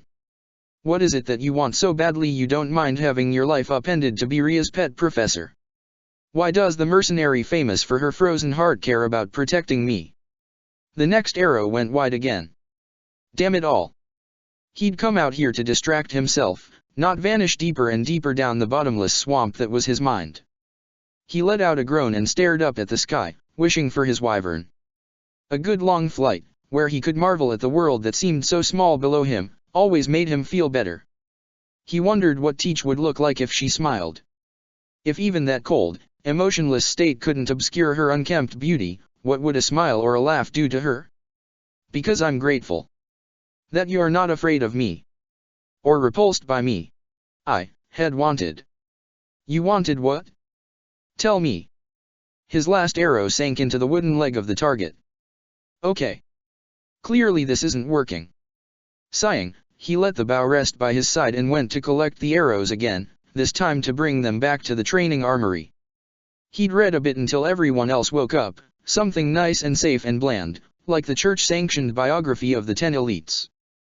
He'd barely gotten started on that before life decided to be really weird. I hope Hilda gets up soon, he thought. Watching her try to weasel out of training while Teach stands there with her arms crossed and frowning just a bit will never stop being funny. +_+++. Teach's style of whipping her group of brats, as Sir Gerald ever so kindly called them, into actual knights, well, it was both very obvious she wasn't trained to be a professor, yet her eye for their strengths and weaknesses allowed her an unorthodox, demanding yet capable instruction style. In her case, demanding meant treating the Golden Deer less like a group of polished nobles and rich merchant-class hopefuls, and more like green recruits in her father's mercenary troop. She frequently pitted them against each other and herself in sparring. She gave them strategic problems to solve that others would have saved for near graduation. She didn't run them into the ground, but she made few of the allowances that other instructors would have for noble students. She would pair them up based on how their abilities would work off each other, rather than any social cultivation for high society or social climbing. It was enough that Lawrence had complained quite a bit in the first few weeks about being treated like a commoner, but Bylotha's stony refusal to yield and unimpressed scowls had quieted even him. Claude loved it. Thrived in it. This was 1,000 times better than that know-it-all priest who'd abandoned him, Dmitri and Edelgard, to the bandits. Gods help him, but sometimes it reminded him of home. What was even better was that mere observation showed him that it wasn't just him who was learning rapidly under Teach's stern instruction. Ignatz was making visible improvements. Lysithea had 3 new spells under her belt. Marianne had begun to focus on reason as well as faith. Hilda, for all that she moaned about the professor being a ruthless taskmaster, was picking up brawling with speed and style. Raphael was testing out heavy armor. Lawrence, once he quit complaining, was making decent progress with his lance as well. Not nearly enough that Dmitri couldn't absolutely demolish him in a cross-class sparring session, but he was improving. It was why he felt confident when they left the monastery to meet with Thunderstrike Catherine and her contingent of knights to clean up after the destruction of Lord Lonato's ill-thought-out rebellion. Even having the man's adoptive son in tow for reasons known only to the Archbishop and whatever gods existed didn't fully undermine that. He just decided to stick close to the kid in order to support him whenever he inevitably froze up. Teach approved, when he sidled over to her to pass on his intention in a whisper. He swore that she looked pleased with him, though it only lasted for a brief moment. Of course, it wouldn't be that easy. At the end of that day, he wondered if anything that came to pass after Byleth's arrival would be +_+++. It was raining. It was raining and foggy. Claude had to strain to see more than a couple yards ahead of them, and literally everything his father had ever warned him about the weather was echoing in his ears. The highway they were walking on right now, should it be a battlefield, was a seasoned warrior's nightmare. Poor visibility, the ground rendered treacherous by mud and water, and any enemy they encountered would have the advantage of knowing the area very well. They were drawing closer to the border of Gaspard lands, after all. He didn't say any of this out loud. Between Hilda's constant complaining about being wet, Ignatz stopping every 10 minutes to clean his glasses, Raphael bemoaning the quality of the lunch rations, Lawrence and Leonie's frequent bickering, and Lysithea's dire threats about what she'd do to any knight that didn't surrender immediately after bringing them out here in this dead weather, class morale was not exactly stellar. "Are we there yet?" Hilda whined plaintively. "Will you please cut it out, Hilda? Somehow you're making the weather feel even worse," Lysithea groused, her boots splashing in the mud. The shield Byleth had given her sat comfortably on her arm. She'd made a point of wearing it whenever practicing, so she got used to its weight and having it as protection. "I can't believe it's been this bad for so long," Ash mumbled, pulling his coat tighter. "The skies were clear when we left the monastery, and in this area, it doesn't usually rain hard unless it's early spring or mid-fall." "It is rather strange," Byleth murmured tonelessly, glancing up at the sky. She was wearing her usual grey cloak and heavy black boots, and while she didn't look cold, Claude swore that her sleeves were getting soaked through. Nothing even slightly akin to a complaint ever passed her lips. "It would be one thing if we were a week or so out from Garagmach when this started, but we're only a 3 days march. The weather shouldn't be so drastically different." Out on the ocean, sailors fear white squalls, because they appear without warning and great violence, Marianne said, seemingly to herself. "I wonder if there's something similar for overland travel." "Well, over the ocean there's nothing to obstruct the winds," Byleth responded, causing Marianne to squeak in surprise. "So it's easier for them to pick up speed. There is such a thing as cloudbursts, but they rarely last long and they don't usually come with fog. At least, I don't believe so." "Do you think this isn't natural, Teach?" Claude asked, tilting his head to look at her. This rain was driving him spare. He'd brought a cloak, but not a very heavy one, and his shoes had taken a bit of water when he had to climb over a tree a ways back. Byleth looked sharply at him. "It's possible," she said warily, her eyes flickering throughout the trees on either side of the path.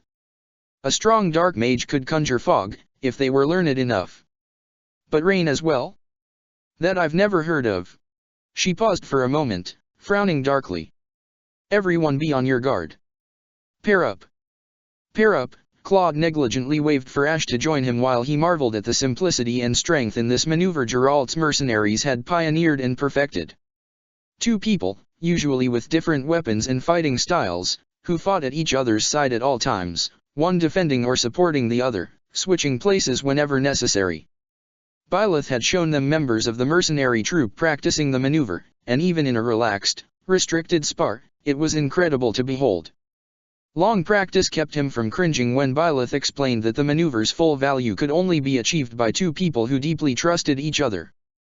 He did appreciate it that she followed that up by having him and Hilda practice together. She was the closest thing he had to a true friend, and the golden deer he knew the best. As of right now, though, he had sweet, innocent as a lamb Ash to worry about, so Hilda skipped over to Marianne and latched onto her old friend's arm. Leonie sighed heavily as Lawrence made a show of standing protectively in front of her, sliding her bow off her shoulder. Raphael slapped Ignatz on the back hard enough to make his friend stumble, laughing brightly. Lysithea floated over to Byleth, hovering at her shoulder and trying to stare into the fog. "How do you do that?" Ash asked him out of nowhere. "Eh? How do I do what?" Claude put his hands behind his head and grinned at his fellow archer. "How do I be so effortlessly charming and good-looking?" Ash quickly turned a dark shade of red. Lord, it was adorable. Were all boys from Faerghus this easy to tease? And no, I mean, how do you smile like that right after noting that the enemy might be covering the fields in fog? That's not good for us, if it's true, but you don't look worried at all." He fidgeted. "His Highness said you were cracking jokes like nothing happened mere minutes after the Professor and Captain Gerald saved you from the bandits. How do you manage that? Is there something that makes it easier?" Claude relaxed a bit and allowed himself to look a little more serious. "To be honest, not really. Smiling makes me feel more confident. There's no point worrying ourselves into a panic before the fighting even starts, right? Not that we're going to be doing any fighting. Hopefully." Ash tilted his head, eyes glittering. "Does that work?" He fingered the grip of his bow anxiously. "I'd never thought of smiling when a fight started. It doesn't really seem right." "I get it," Claude replied easily. "But think of it this way, are you smiling because you're happy you're in a bloody battle? Or are you trying to tell your friends that everything will be okay? One of those things will help everyone keep it together, the other is terrifying. No lie." Claude loved his father until his heart bled, but it had taken some time before watching him grin while splitting someone in half with his axe was no longer frightening. "Oh, I see." Ash thought about that for a moment, before hesitantly smiling back at him. It was wobbly and strained, but Claude didn't have the heart to comment on that. Instead he wondered, yet again, why in the eternal flames the Archbishop approved of Ash coming with them. "Hey there!" A boisterous voice echoed from the far end of the path. Hilda let out a whine of relief and picked up the pace, leading the pack as the bedraggled students rushed to meet their mission leader. Sir Catherine laughed and clapped her hands together as the golden deer formed a rough semicircle around her. The youngest knight of Sirios to reach the rank of second in command at 27, the tall blonde woman was surprisingly cheery and friendly looking. Given her rank and the trust Lady Rhea had in her, Claude had expected someone more akin to Seath, that is, an uptight stick in the mud whose suspicious scowl was practically carved into her face. Instead, the famed swordswoman greeted them with a vibrant energy that emphasized her remarkable good looks. "You finally made it, good. What a day for a rebellion, huh? How are your kids holding up, Professor?" A chorus of muffled complaints sounded from the others. Claude repressed a laugh and Catherine herself looked pretty amused. "We've had little trouble so far, only discomfort," Byleth responded, shifting her cloak slightly. "I'm a little worried about the terrain, to be honest, if there are stragglers. What's happening up ahead?" "Assuming all went well, the main vanguard will have reached Castle Gaspard an hour ago," Catherine said. Ash went tense enough to shake. He looked like he might say something for a moment, but he only shook his head. "By the time we get there, they should have the castle and town under control. Our biggest worry should be displaced civilians and anyone who lingered in hopes of setting traps." "Traps? What sort are you expecting?" Claude barely heard the exchange. His eyes were drawn to Catherine's side, where her hand was resting on the hilt of a sword unlike any he'd looked upon.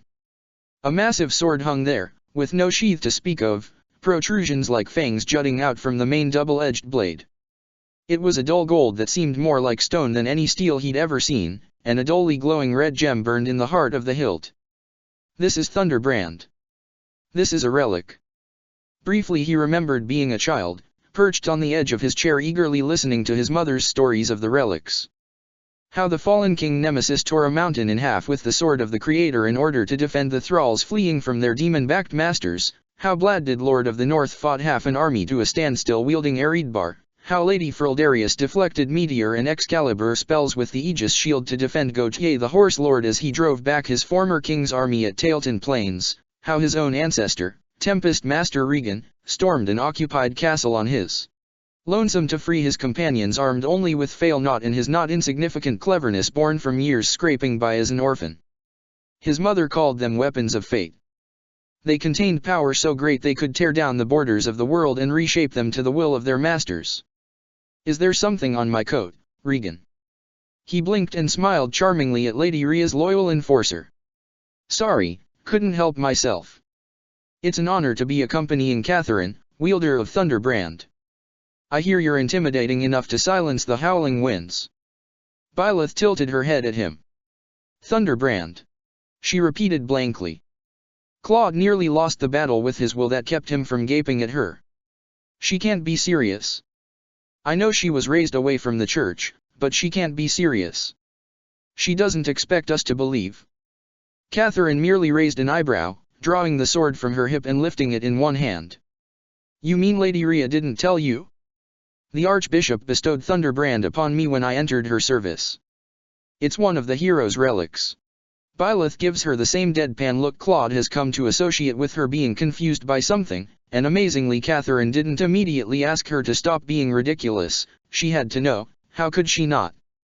A long time ago, the goddess gifted 10 warriors with divine weapons, which were then passed down to their children and their children's children. She shrugged, letting the blade rest at her side. It's an honor to wield, but I'm afraid there won't be much of a chance for that today. Our mission is to clean up the aftermath, not to fight. That seemed to be a bit more than Ash could take. Why would Lonato incite such a reckless rebellion? He asked plaintively. The look Catherine gave the smaller boy was sympathetic, but it also told Claude she bloody well knew why. You would know more about that than any of us, Ash. Well, I don't. Ash protested, shaking his head violently. Lonato never mentioned anything of the like to me. He's always been so kind. I don't understand. He frowned, his hand trembling on his bow. I guess it has something to do with Kristoff. Kristoff? Byleth prompted cautiously. Ash flinched. Claude came to his rescue with a matter-of-fact, how much do you know about the tragedy of Dusker, Teach? Byleth blinked twice and crossed her arms. I heard there was a massacre that only Prince Dimitri survived, she said hesitantly. We stayed south that year, many lords hired us in an attempt to restore order afterwards, but no two people told me the same thing about what happened. Well, that's about the size of it, Catherine said with a sigh. Among the people Dimitri outlived was his father, the king. It's suspected that he was the sole intended target, and everything else was collateral damage. I wonder about that. Claude thought, his mind darting to the stolen letters hidden in his room. Did they really mean to kill him but not Dimitri? Byleth seemed to wince. Her eyes flickered with thought, and she asked, why? I never met him, but the people I talked to had nothing but love for the man. The common people loved him, yes. The lords, however. Catherine sighed. That's another story entirely. It became clear in the aftermath that those who instigated the massacre had accomplices in the kingdom as well. Lord Lonato's son, Kristoff, was accused of being involved in the whole awful affair. He was executed by the church. King Lambert was attempting a pretty significant political reform, Claude offered, seeing as Teach's question was only partly answered. And it's hard to do that without offending a lot of dangerous people. Byleth glanced at him, blinking, then back at Catherine. I didn't realize the church executed criminals, she said.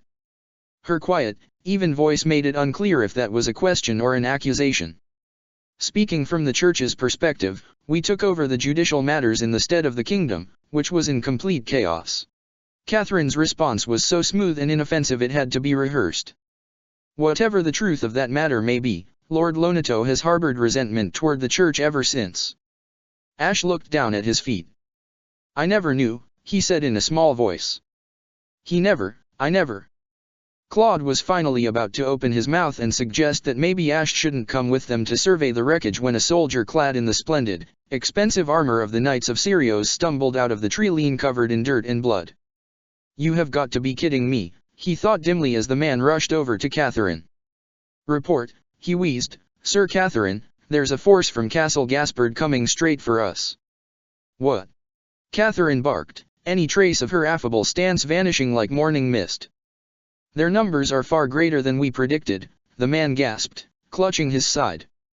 Marianne hesitantly raised one hand and cast her newest spell, Physic. The knight looked about, gave her a grateful smile and rapidly said, "This dense fog is the work of a dark mage serving Lord Lonato. They used it to slip past our perimeter.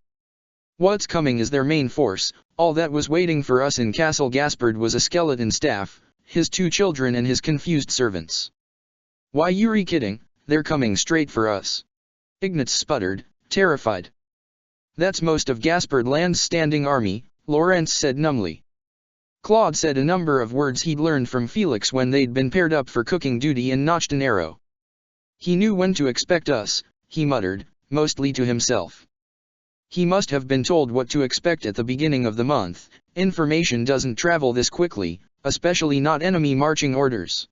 Which means Gareg Mach has a very important turncoat." Catherine scowled, clearly both hearing and agreeing with him, and brought Thunderbrand to bear.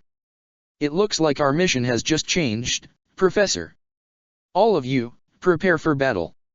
Get away from the trees. I want you in the center of the path." Byleth actually shouted. Claude nearly jumped out of his skin, because he was fairly certain he'd never heard her speak above monotone before, as she drew her sword. "They'll be coming out of the woods. Leone, Ignatz, Ash, guard our mages, and I want you watching for snipers. Raphael, Lawrence, Hilda, you're up front. Lysithea, Marianne, until we get our bearings I want you on healing duty and lighting torches." She turned toward him. "Claude, I'm leading ahead. You shadow me, you're hunting for that damned dark mage. Killing them should disperse the fog, and I want it gone before we're overrun." Claude barely had time to nod before a fighter burst out of the tree. "Lord Lonato doesn't deserve such sadness and anger," the militia man in cheap leather bellowed. "Now it's your turn to suffer." Lysithea threw miasma over Lawrence's shoulder, catching the man in the chest. Leone followed that up with a shot that curved gracefully and struck the man in the collar, sending him stumbling to the ground. Already leagues better than her work in Xanadu. Civilian militia. Then most of these men would be. As he ran to keep up with Byleth, he looked back for Ash, who was shaking so badly he couldn't see how the other boy intended to aim, much less shoot anyone down. The kid would know these people. They lived in the villages around Gaspard Manor. They worked in the marketplaces he would have visited. He knew them, and they him. "Rhea, why the fuck did you let him come with us?" Arrows whipped through the fog, one missing him by an arm's length. Byleth was off like a shot, fading into the fog just before a woman's agonized shriek rang out. Claude saw Catherine zip off in another direction, magnificently unconcerned by her lack of backup, and a hot red flare cut through the fog as another person died with gurgling cry. More men materialized out of the trees and fog. Axes and bows, mostly, no armor or lance knights, which was weird, given what the kingdom was famous for. "What the hell?" one of them said amidst the confusion. "These are a bunch of kids. Where the are knights? Does it matter? They were sent here to bring back Lord Lonato's head. Come on." "So we're dealing with that kind of crazy," Leone griped somewhere behind him. "Oh, that's just perfect. Hey, Lawrence. On your left. Be careful, Ignatz." The glorious light of a magical torch washed over the muddy, ruined earth in a wide sweep around them. Marianne jammed it into the ground and quickly cast heal on Lawrence, who had caught an arrow to the shoulder. Claude swore when another militia man charged at him. He slid back a step, brought up his bow, and let the arrow loose as the man got right up in his face. The resulting blood splatter hit his cheek and his lips as the eye it hit was destroyed. Fortunately the arrow lodged far enough in to kill the man instantly. Perfect point blank, he thought dully, and I'm using it on farmers. Something cold was forming in the pit of his stomach. He tried to ignore it as he hurried forward, doing his best to keep Byleth in the corner of his eye despite the fog. As he moved, he searched, straining his eyes, for a dark costume and the telltale flicker of black ether. He'll be hiding in the trees, the schemer thought. He can't be far away if he's maintaining the fog. So, that means, gods, I wish I could fucking see. You're irrelevant. Lysithea's shout and the following explosion of dark magic, swarm, judging by the hideous buzzing noise it made as it consumed the unfortunate target, was comforting in a strange way. His classmates were keeping up, Marianne lighting another torch that brought blessed light to the area. Guess I've got no choice. I'm so sorry. I'm on a roll. Get away from me. An offensive sight. I'll keep this simple. I've got you. None of this had to happen, Claude thought, even though his relief at knowing his classmates were handling themselves. He shot down another fighter, and then another, hurrying toward the fork in the road where Byleth was dodging between two more enemies. He took care of one with 2 consecutive shots, allowing her to cut the other one down. Catherine was on the militia coming up the left pathway in seconds. Red flares followed every swipe of the sword, which blurred and struck twice for every single swing in spite of Claude's eyes telling him she couldn't possibly have moved her arm that fast. Heat followed every strike, sizzling in the air and turning the rain that hit it to steam. An archer took aim at Byleth. Claude ran forward a few steps, aimed, and fired. His first shot went wide, but the man simply couldn't prepare himself in time to dodge the next one. The trouble with fog, of course, was that it made life difficult for their enemies as well. Lord Lonato, the man choked, curling up around the arrow in his stomach. Please, don't die. The young prince swallowed over the bile rising in his throat. The nobles start the war, but it's the commoners who spill their blood first, he whispered to himself. That cold feeling intensified, spreading to his hands. If I want to unseat Rhea, change the person controlling the doctrine of Suthies, will I be the one to? Claude, there. In the trees. Byleth's shout snapped him back to the moment. He whirled and saw the blast of dark magic right before it was launched his way. Dropping to the ground, he rolled forward and back to his feet. He'd have to thank Dimitri at some point, grabbing his bow and firing one arrow, then another. It was hard to hit with the underbrush in the way, but his father always said he had good eyes. Thinking back to the combat arts Teach had so carefully explained, he bent his bow in his hands, lined up another shot and fired. The dark mage let out a gurgling scream, staggering, falling through the trees. A second arrow put him out of his misery, and the effect was almost instantaneous. A bright light flared across the battlefield, followed by a strangled hiss as all that fog dissipated at once, evaporating as though it ever was. Rain still gently fell upon them, as if some god, somewhere, was in fact weeping, but the clouds parted, sunlight beamed down on the bloody, corpse-strewn battlefield, and everything became clear. Relieved, Claude glanced over at Byleth and smiled as warmly as he could manage in the face of his discomfort. She nodded back before turning around, taking a head count as Hilda and the others rushed up to them. How is everyone? Byleth asked, looking around. Need you ask, Professor? Lawrence responded lightly. We are putting your instruction into practice. The Lord of Gaspard has much to answer for, throwing untested rabble at us to die. Where's Catherine? Hilda asked. Not that I think she needs our help, but shouldn't we be sticking close to her? Shouts, and the clanking of armor, rang out from beyond the thicket. The Golden Deer House exchanged a single look before rushing forward as a single unit, the understanding shared between them without a word. There was no victory until Lord Lonato fell. The scene they came upon on the other side of the fork in the road was almost something out of a book. Catherine stood among the corpses of several heavily armored knights, staring down a wall of knights and fighters led by an old man astride his horse, lance in hand. Thunderstrike Cassandra, the old man snarled. He had a dignified sort of voice, unsuited to the animalistic snarl he applied to every word. It was your wretched zealotry that killed my son. Dishonored him before his people. Threw his corpse at me to bury in a field far from sacred ground, as if he were a based heathen. This is Ash's father, so that's how he found out about Kristoff's death? When he was sent the body. People were only barred from being buried on church grounds when they had committed heresy. It was considered an ultimate punishment of Fodlan, denying one's soul the ability to return to the goddess. That was cruel, if that's what they did, Christophe and the Gaspard name never came up in those transcripts I read. I'm willing to bet he wasn't anywhere near Dusker. If that's so. The blonde knight snorted, unmoved. The only name I answer to is Catherine, she informed him, readying Thunderbrand with an ease that told him she was not at all intimidated by the forces arrayed against her. Prepare to taste the blade of one who serves the goddess. Now you face a knight of Sirios. Kill her. Bring me her head. Lonato roared, sending his troops forward. Troops armed with iron and steel, against a woman wielding a relic. Fool, you grief-blind fool. Better keep them busy, he told Byleth grimly. I'll go around. Her eyes widened, and she opened her mouth for a moment without saying anything. She eyed him, almost anxiously, before saying, "Be careful. I'll be right behind you."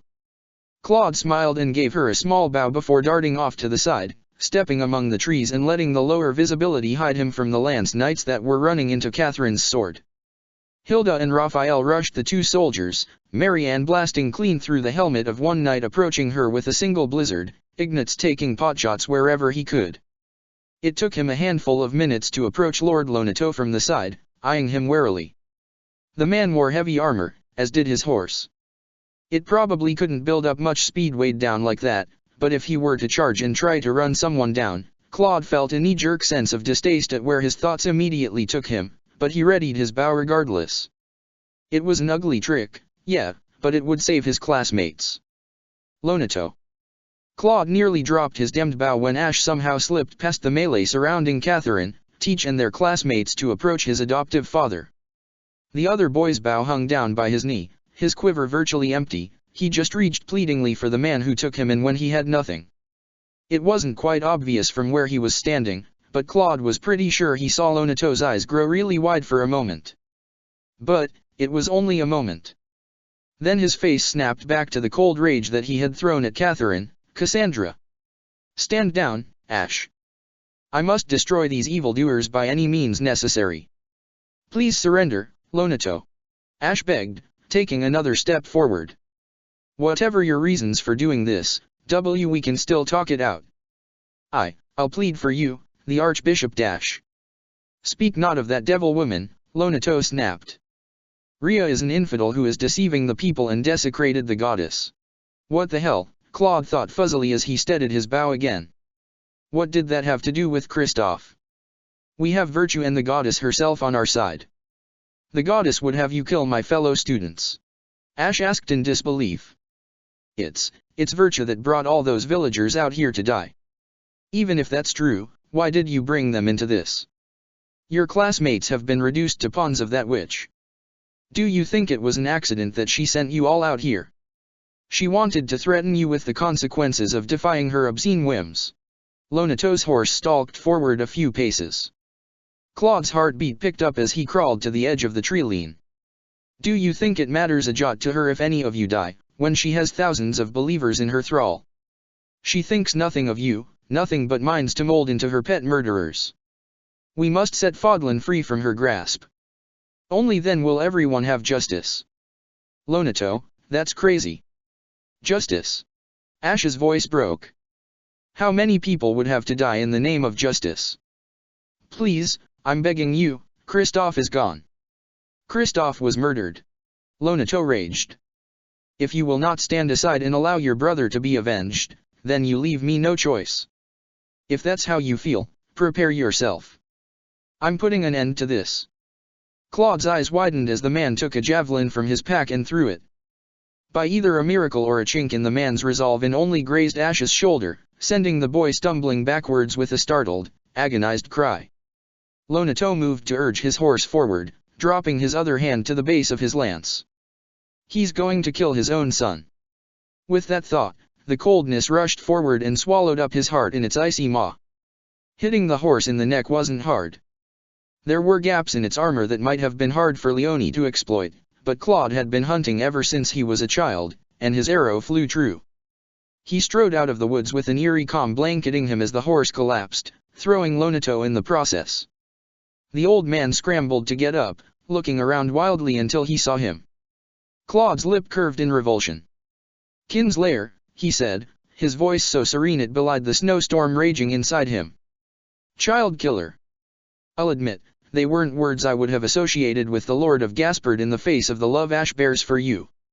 You, Lord Lonato all but snarled, vaguely. Claude thought it reminded him of a wolf infected with rabies. Something once beautiful and majestic laid low in filth and ruin. How dare you? I march to avenge the murder of my son, butchered by that fanatic and her puppet master Dash. I'm sorry, is there a prettier word for a man who'd kill his son? Claude asked, an exaggerated note of innocence in his voice. I'm afraid I'm not nearly as verbose as Lawrence, so I have to make do with the basics. He took out an arrow, idly twirling it around his fingers. Though, I suppose you figured that since you planned to die here, your lifeblood would provide you some sort of atonement for that little crime. Lord Lonato's expression paled slightly. You know nothing. He staggered a bit, clearly one of his legs was injured by the fall, and tried to charge at him. Claude rolled his eyes, raised his bow and fired. The arrow schemed the man's cheek, stabbing his ear, and let Claude simply dance around the man with ease. You understand nothing. My son is defiled, his soul cursed to wander, on a lie. My gentle, devout son, who served the goddess every day Dash. What would you say when you saw him again? Claude asked sarcastically. Yes, son, I avenged you. I slaughtered your younger brother like a fawn in the butcher shop and walked over the corpses of his friends to reach the archbishop. The memory of your compassion and kindness was so precious to me I'd spit on it by murdering someone who mattered to you because he tried to talk me out of my suicide attempt. I value what you held dear so much I discarded it like a pebble in my boot so I could kill a teenager unhindered by his love for me. Shut up. Lonato spun to face him again, thrusting his lance forward. You indoctrinated brat, how dare you presume what Christophe Dash? What? I dare presume that he loved Ash in spite of him being adopted? In spite of him being a commoner? I dare presume he was a decent, kind man who disapproved of the killing of children. I wonder precisely what's become of you that you think those are shameful traits to assign someone. Lonato, Claude, please, Ash was beyond coherent words at this point. Byleth rushed up behind him, grabbing him by the arms and pulling him to his feet. Get him out of here, Teach. Claude's attention didn't waver. I'm seriously afraid he'll let this walking corpse drag him into his grave. There is no grave here but Ria's. Oh really? So a militia half the size of the Knights of Sirios is going to walk up to one of the most strategic locations in Fodlan and, do what, exactly? Force your way in, past their stockpiled weapons, past the reinforcements they'd have plenty of time to call upon before you reached them, past the ballista and the magical defenses, and kill the Archbishop? Please. Claude fired another arrow at him, watching him dodge. No. You want her to look ruthless. You want her to look savage. What better way to do that than have her slaughter villagers armed with woodcutters' axes and fire pokers because a bereaved father wanted answers from her? This is a righteous cause. The goddess will see us through. She'll protect us until we've deposed the devil lounging in her castle. Lonato lunged at him, but it was so clearly telegraphed that he barely needed to dodge. I have a little theory, if you'd spare me a minute. Claude said, his lips curving into a cruel smile. You want to die.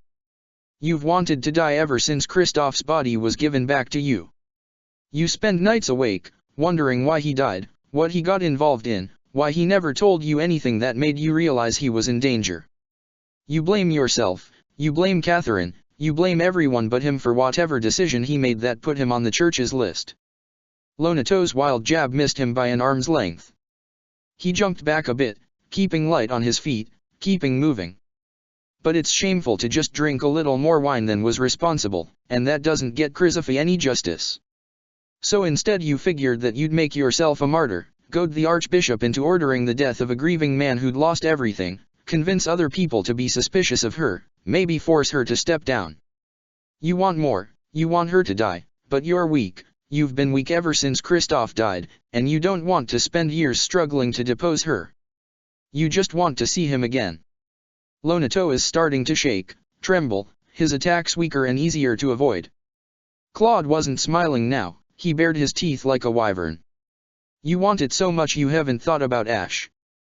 You haven't thought about how the minor lords will circle him like vultures, poking at his past, looking for excuses to take the castle, lands, and titles out from under him. You haven't thought about his siblings, who will have to live years and years with the shame and the stigma of your failed rebellion hanging over them.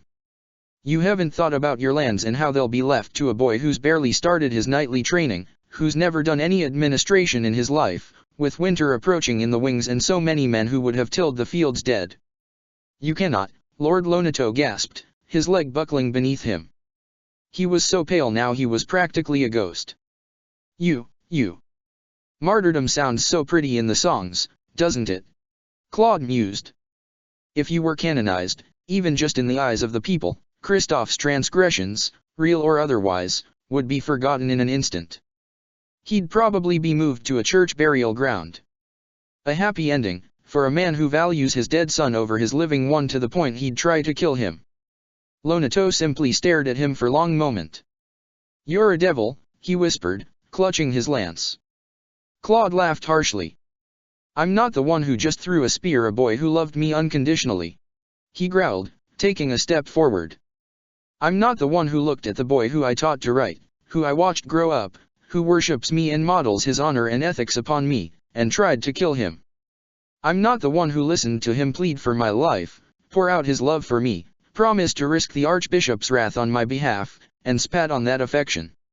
If I'm a devil, Lord Lonato, what does that make you? And, as if slowly succumbing to poison, Lonato sank to his knees. My sons. So you wanted to die, Claude said. But you couldn't do them the kindness of dying without dragging all of them down with you. You brought fathers and mothers out here to die useless deaths in order to comfort yourself. You tried to kill your son. Tell me, why didn't you just quietly send Ash to bed and drink a cup of nightshade? What would Christophe have been less horrified by? He stopped walking when he was standing right in front of the man. Lonato stared up at him. All the fight, all that fire in his eyes, it was just gone. Drained away. So you wanted to see him again? Claude whispered, taking aim. Fine. I'll send you there. The arrow hitting home sounded so loud in the rain. It only took one. Older bodies are frail, after all. Claude stared down at the cooling corpse lying broken at his feet.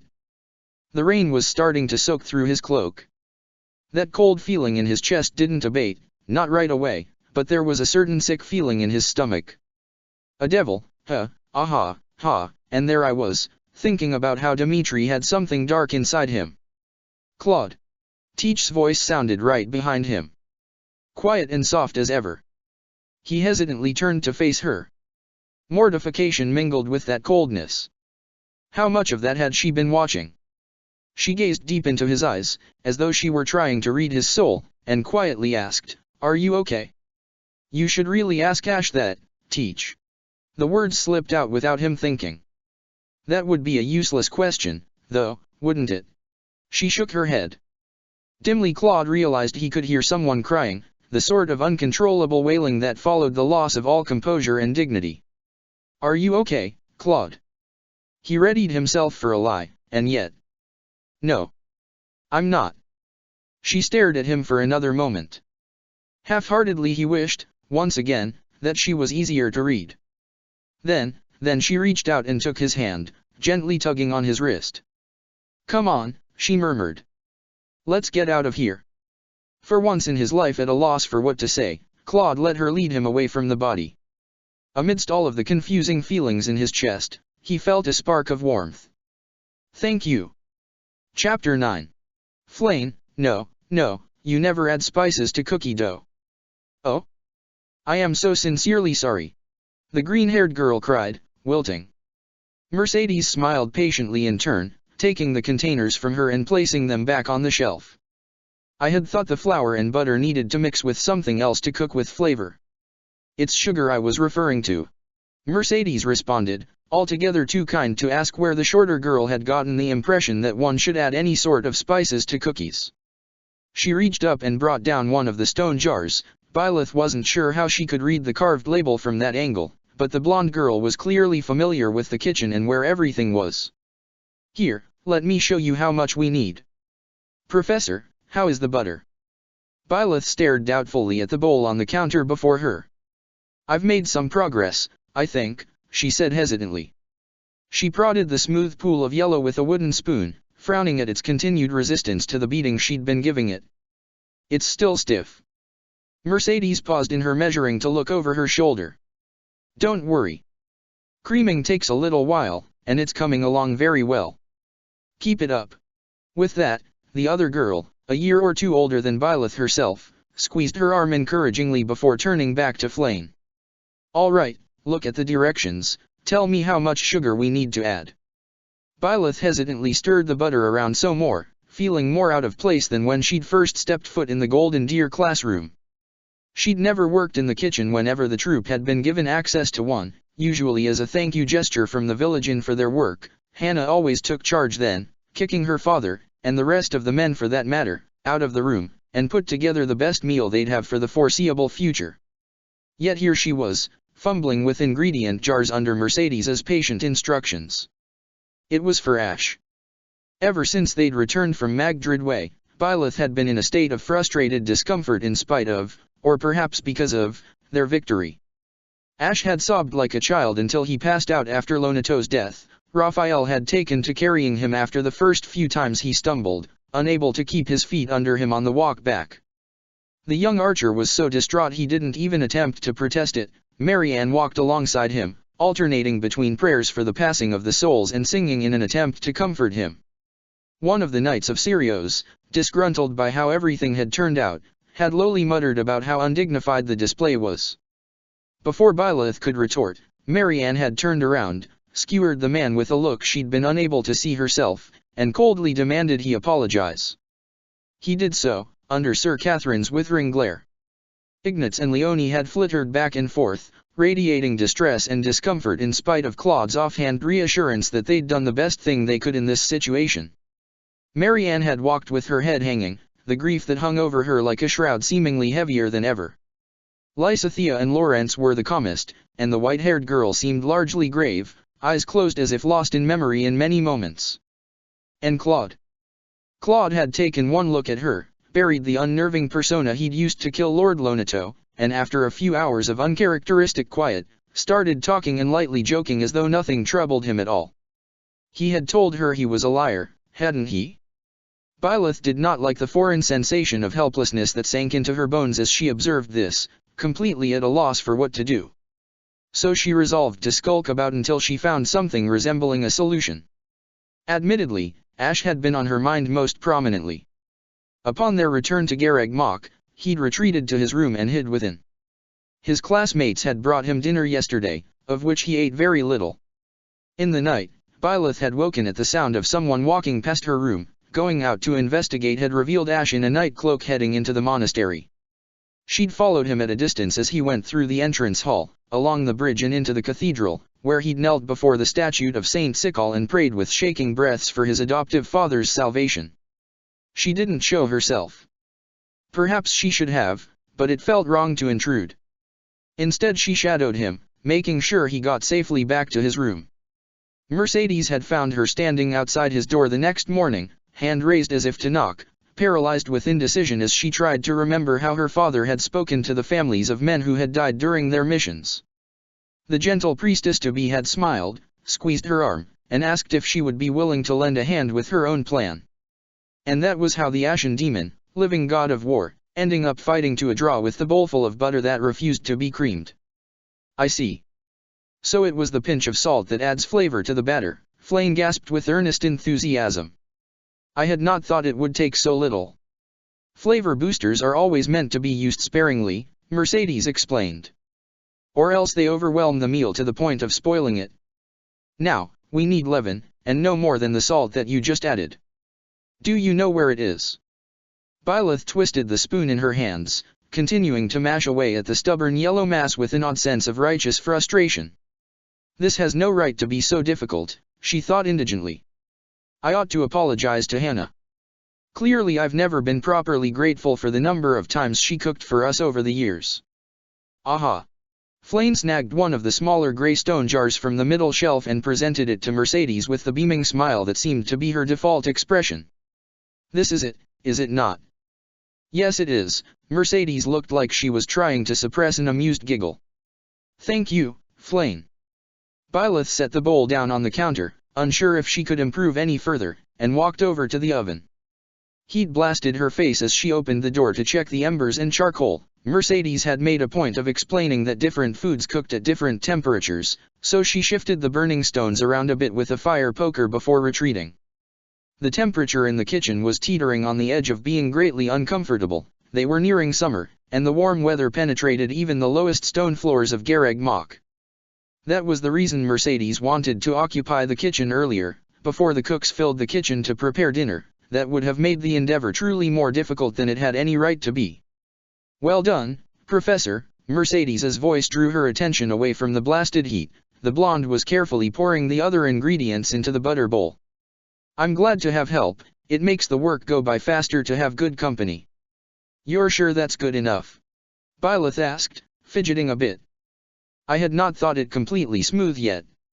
Oh, it's perfect, really. A few small lumps here and there are no trouble at all. Mercedes began to stir, slowly and carefully so as not to spill the flour.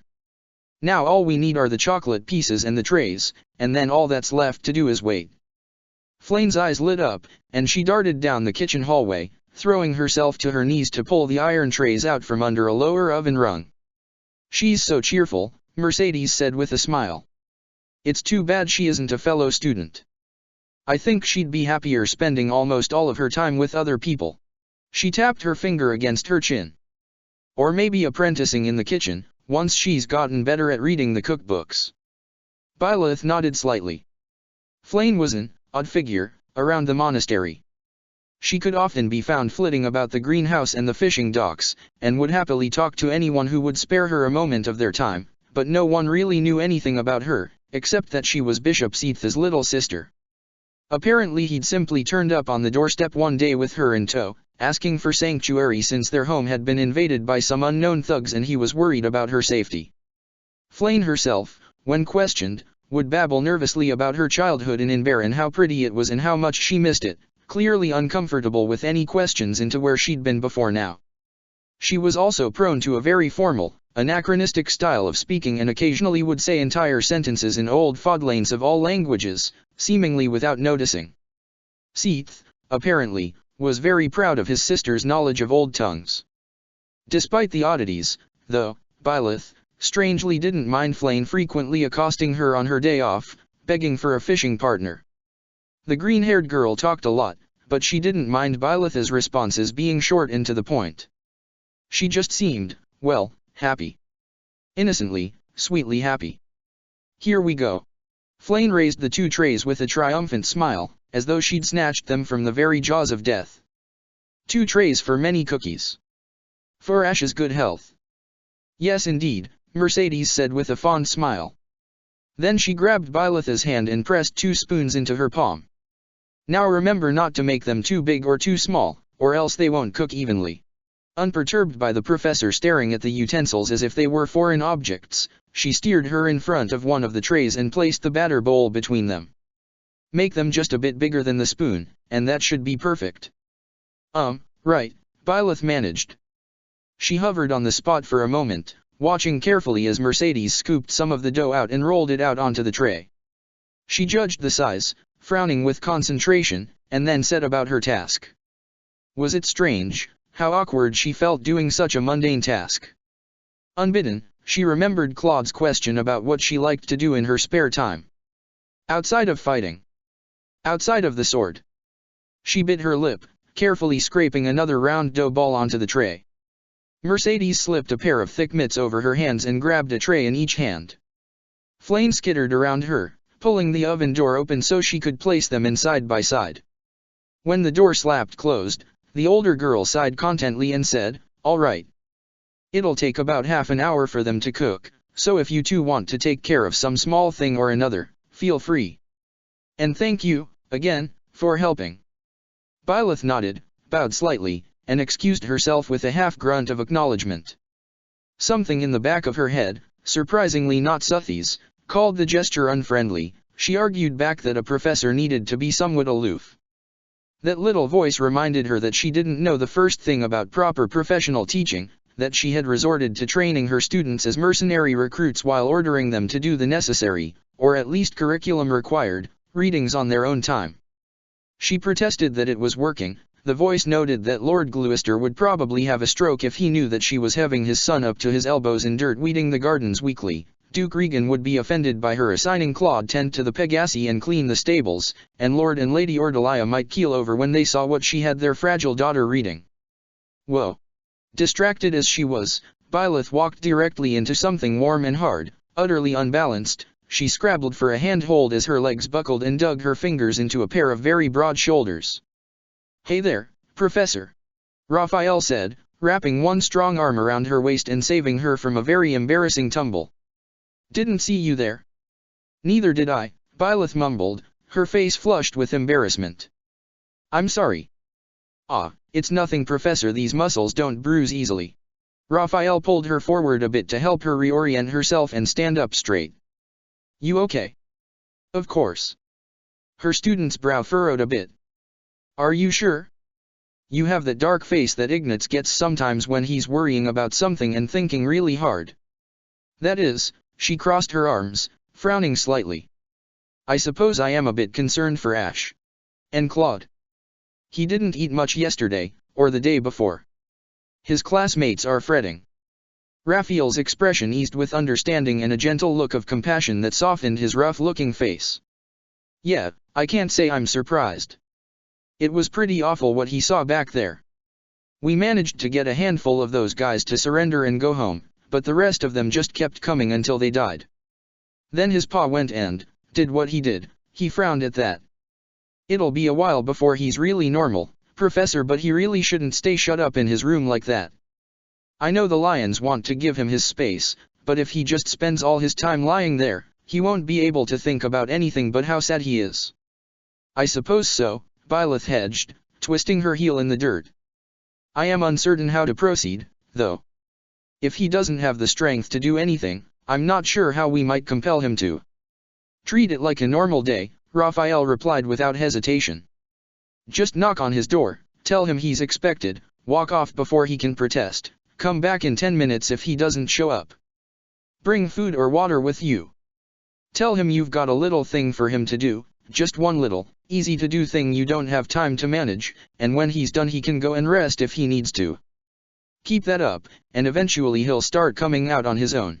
He grinned. "My little sis did that to me a whole bunch once. Got me back on my feet." "You were? I see. I shall attempt that, then." She let her arms rest at her sides again. "Perhaps Haneman should be the one doing so, but I commanded him during the mission, I think. Well, I ought to see to him until the aftermath is settled, shouldn't I?"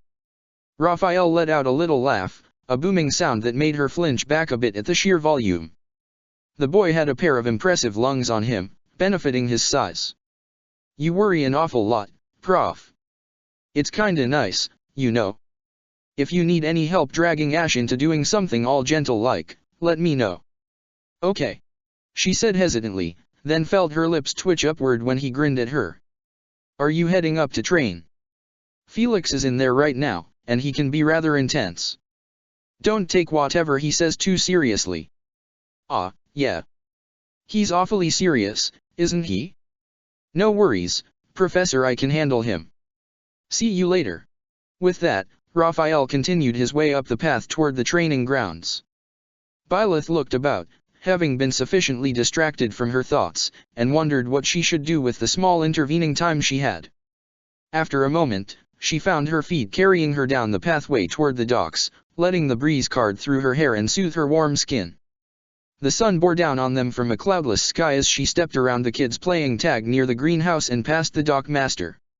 Her shoes clacked on the wooden dock until she was at the edge of it, staring across the lake in front of which the monastery had been built. The smell of wind over the lake and the soft lap of the ripples against the dock legs welcomed her as she sat down, taking off her shoes and socks and dipping her feet into the cool, crystal-clean water. Closing her eyes, Byleth thought to herself, "Rhea is very calm for a woman who has been targeted for an assassination." Suthies hummed in agreement. "That is true. Mind you, this is her seat of power. I find it difficult to imagine how these foes might penetrate through all that is here to protect her. They must have considered that, Byleth pointed out. The High Lords believe they're safe in their castles, boast of it even as they drink from poisoned goblets. If whoever had done this was working with Lonato, they must have planned for multiple results that his crusade made possible. If they were to plan for his failure, how would they do so? They might have moved a mole of theirs into position during the confusion last month, Byleth suggested, letting her feet splash in and out of the water. They may have hoped to remove Catherine from the equation, either by injury or death, or by having her preoccupied with patrols while the assassin moves about within the monastery. We're presuming that Lord Lonato was working with this mysterious person or persons, but what if they were working through him? Corrupt lords, magistrates and merchants much prefer to work through disposable pawns. Working through him, HM.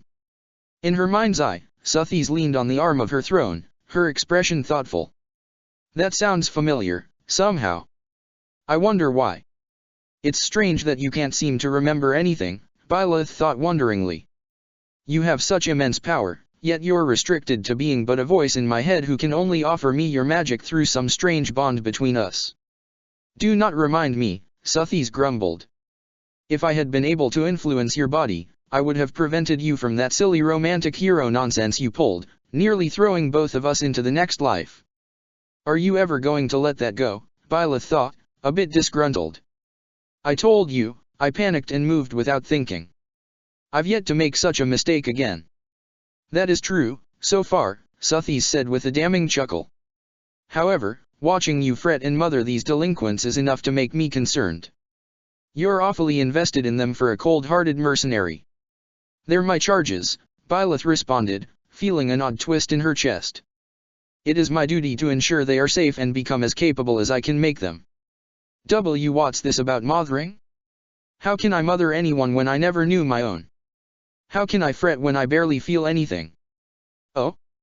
What else shall I call a famous mercenary awkwardly attempting to make cookies in order to raise a sad boy's spirits, if not fretting? You yourself said that his grief were not truly your concern, yet you've been worrying about him ever since you left the battlefield. Byleth sat, stunned, her feet so still that a fish brushed against them without fear. She looked down at her hands. I suppose. I realize this is all a little confusing. Sothis frowned. I am not the only one in a strange position here. You should not be as you are now. Your body is cold and numb in a way that is not the work of a broken mind.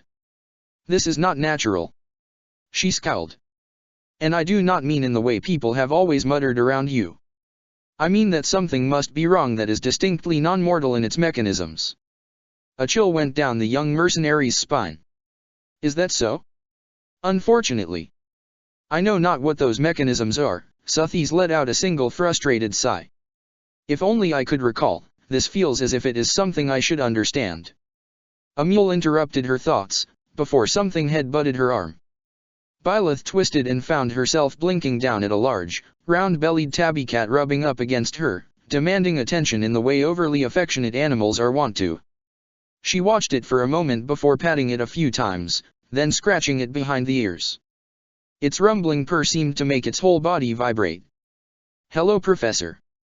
Are you going to fish today? Byleth looked up at Leonie, who'd come up behind her at some point. She was talking to Sothis. Despite her caution, she frequently lost track of what was going on around her when she conferred with the spirit in her head. It was a good thing she had a reputation for stoicism and quiet thought, or else more people would think it odd. Not today. I've been attending to some other things. Shall I move out of your way? I'm not in a rush. Leonie put a hand on her hip. I gotta ask you something, though. How old is Captain Geralt? He was always fairly nonchalant about it, but I've heard some weird anecdotes from the knights compared to what I know. I don't think he's ever mentioned it to me. Byleth admitted, tilting her head. In fact, I've heard him give different numbers on a couple of occasions. Looking back on it, I think it's a sign he was trying to avoid going back to the church. Did he ever say anything about that? Because that's kind of weird too, given how happy everyone is to have him back. He really doesn't want to say. I've tried to ask. She looked down at the cat again. Maybe you'll have better luck than me. He said that you always had a way of getting the things you put your mind to. Leonie made an odd sound deep in her throat. I guess it couldn't hurt. She heard the other girl shuffle a bit. You seriously don't know his real age? I don't think he's ever said, Byleth admitted. My father can be tight-lipped when he wishes. Even to me. That sounds about right, honestly. Leonie sighed. Nearly a whole year he spent training me, and he never even mentioned having a daughter. Where were you back then, by the way? I can't imagine he just left you behind for no reason. Byleth's mind darted back to a burning village, a knife buried in her back, and a dark-skinned man drenched in blood and soot lifting her from the ground onto his wyvern. It's a long story. I'll tell you about it sometime, when I won't be interrupted. Isn't this your free day? I volunteered. Or I got volunteered. I'm honestly not sure. Either way, I'm helping Mercedes with some pastries. Oh. Leonie said in a tone of voice that told Byleth she was trying quite hard not to sound utterly confused, yet not quite succeeding. All right then. She paused. I would like to hear that story sometime, though. It sounds like it was a bit of an adventure. It certainly was, all that I can remember of it, anyway. She gave the cat a final, decisive pet before bringing her feet back onto the deck and grabbing her shoes. I'll see you at dinner, Leonie. Good luck with the fish. See ya. +_+++. Ash didn't show up at dinner again. That was about what Byleth expected, but she was prepared this time. Carefully balancing a plate of fruit, chicken, and 3 fresh cookies in one hand, she hammered on his door and spoke. Ash. You can't miss dinner again. Open up. For a moment, there was no response. Byleth waited, prepared to force the door if he decided to ignore her. She'd had to do that once or twice when her father had shut himself in his study and overworked to the point of exhaustion, but fortunately, after a minute she heard a lethargic, "Oh, Professor," and the rustling of someone standing up. Moments later, the door swung open about a foot, Ash blinking tiredly at her, dark rings emphasizing his pale eyes. May I come in? Byleth asked, adopting the troop medic Falry's tone as best she could, the kind tone that asked for permission, yet made it clear she would assert her authority as a healer if she had to. Ash stared at her for a moment, then nodded hesitantly, opening the door the rest of the way. He was dressed in street clothes, albeit they were rumped and messy in such a way that it was clear he'd been sleeping in them and likely hadn't changed since yesterday. His room was a mess, books strewn across the floor, shoes kicked carelessly aside, bow lying propped against a chair. Sorry, Ash mumbled. I just sort of dropped everything when I got back. Haven't fixed it up yet. Don't apologize. Here. Byleth took one of the cookies off the plate and placed it directly on his palm. Compliments from Mercedes and Flane. Oh, Ash gasped, cupping the treat in both hands. F for me? They shouldn't have, hesitantly, he nibbled on the edge of it. Byleth twitched a bit, waiting for him to say something about it. It's so good, he took a bite and managed a tiny smile. I hope so, Byleth muttered. Creaming is more trouble than it's worth. I think I might reserve it for punishment detail for interrupting me in class. Ash blinked at her. You worked on it too, Professor. Yes. She shuffled her feet, then walked over to the desk and put the plate down. If you want to eat the other 2, you have to manage most of the chicken. You didn't have to, the younger boy's lip trembled a bit. Quickly he scarfed down the rest of the cookie and sat down on the edge of his bed. Byleth frowned uncertainly, then in a flash of inspiration, commandeered the chair and let her hands rest in her lap. I'll take your plate back when you're done, she said calmly. Then I suggest you have a hot bath. Now that the sauna is installed, the bathhouse has been reopened. It shouldn't be any trouble for you to go there for a little. You don't have to stay, Professor. I'll eat, really. Mercedes said you barely ate yesterday, I didn't see you at breakfast, and Dimitri was literally leading you by the hand to lunch. Byleth said flatly. Forgive me, but I'm a bit concerned. Ash said nothing in response, though he did flinch a bit. They sat there together, the silence lingering. Byleth didn't mind. Gerald was often quiet when gathering his thoughts, and she'd long learned to be patient. Finally, the young archer moved, picking a book up off the ground. It was an older one, the corners worn, some pages dog-eared. It had been kept in care for a number of years, that much was clear. This was the first picture book I'd ever seen. Ash said softly. Even when my parents were alive, we weren't in the merchant class. My father's work as a cook in the restaurant he owned jointly with several others in our village wasn't enough to buy me a tutor who could teach me how to read. There were simply too many other expenses compared to his salary. When he and mother died in an accident, I tried to manage what little savings they left behind to keep my siblings fed. But between the taxes, bandit attacks, and the house, it ran out so quickly. So I started stealing. He frowned. I was angry then. So angry. I hated the merchants and lords that I saw walking by us on the road, not a worry to be had, occasionally kicking and throwing things at us when we begged for coin. If they could afford to be so pleased with themselves, they could afford to pay for our dinner. That's what I thought at the time, anyway. Byleth sat still, listening carefully. That's a fair thing to think, she thought but didn't say. She didn't dare interrupt. I was pretty good at it. I looked cute, I was quick on my feet, and I knew my way around well enough to loose anyone who chased me. Ash closed his eyes. I got confident. Enough so that I decided to break into Castle Gaspard, see what I could steal and resell. Maybe I could get enough to buy our old house back. Maybe I could pay someone to adopt myself and my siblings. I got inside easily enough, I can pick just about any lock you showed me, then. I still can, to be honest. He paused. I believe you, Byleth said quietly, when it seemed he wouldn't continue. I was looking around, Ash murmured, throwing whatever seemed shiny and intricate into my bag. Then I came across a room that clearly hadn't been occupied at the time. I hadn't been paying attention, or I might have realized it was the room of Kristoff's mother, who'd died to some illness a while back. But I went inside, and sitting open on the table was this book. He smiled softly. You have to understand, I'd never seen illustrations before. No one in my village had the money for something so valuable. I was transfixed, turning the pages, looking for all those glittering images. I didn't even hear Lonato come up behind me, until he asked me if I was enjoying the book. That, Byleth blinked, trying to reconcile the image of a man gently teasing a thief who'd broken into the room of his dead wife with the man driven to murder over the loss of his son. I was so panicked, Ash recalled, still smiling. But he just asked me if I wanted to take it and finish reading it at home. I found myself admitting that I couldn't read, and he said that if I wanted, I could come back tomorrow and he'd teach me. I thought it was a joke. But I went back the next day and Kristoff was waiting in the yard for me, told the guards to let me through. Every night after that, Lonato set aside an hour in his day to teach me my letters. He stopped, slowly raising his hand to the scar on his cheek. The scar from Lonato's javelin. He saved me. He said quietly. But I couldn't save him. Byleth slowly got out of her chair, sat on the bed next to him, and put an arm around his shoulder. Ash, can I tell you something I've learned throughout all the jobs I've taken? She asked.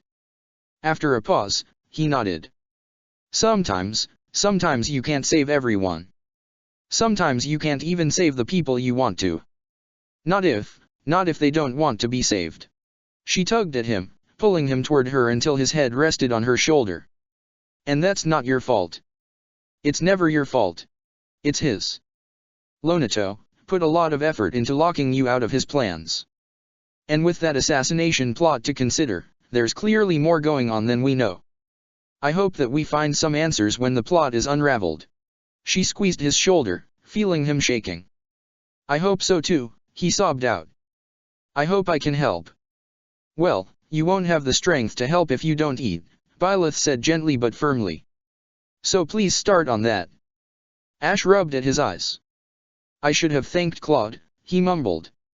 You know, for saving me back then. I meant to, I swear, I haven't been able to. Take your time, she responded. Claude isn't going anywhere. I could pass it along, if you'd like. And no. I'd rather say it myself. But, thank you, Professor. Thank you, for everything. Byleth stayed for another 20 or so moments, rubbing his back and watching carefully as he choked down most of the chicken she'd brought him. Leaving the cookies with him, she took the plate and quietly excused herself, deciding she'd direct Annette over to him in a little while. +_+_+_.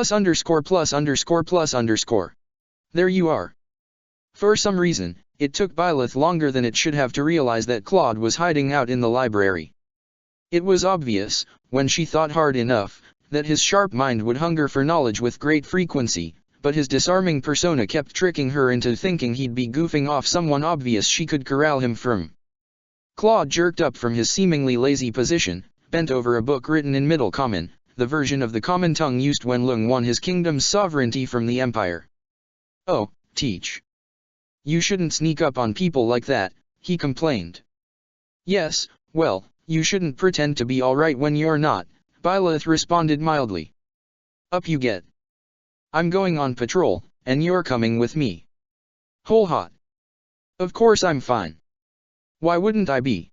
Claude complained when she snatched the book out from under his hands. He smiled carefully at her. "Seriously, I'm just contemplating this whole assassination plot. The whole execution of it is bothering me."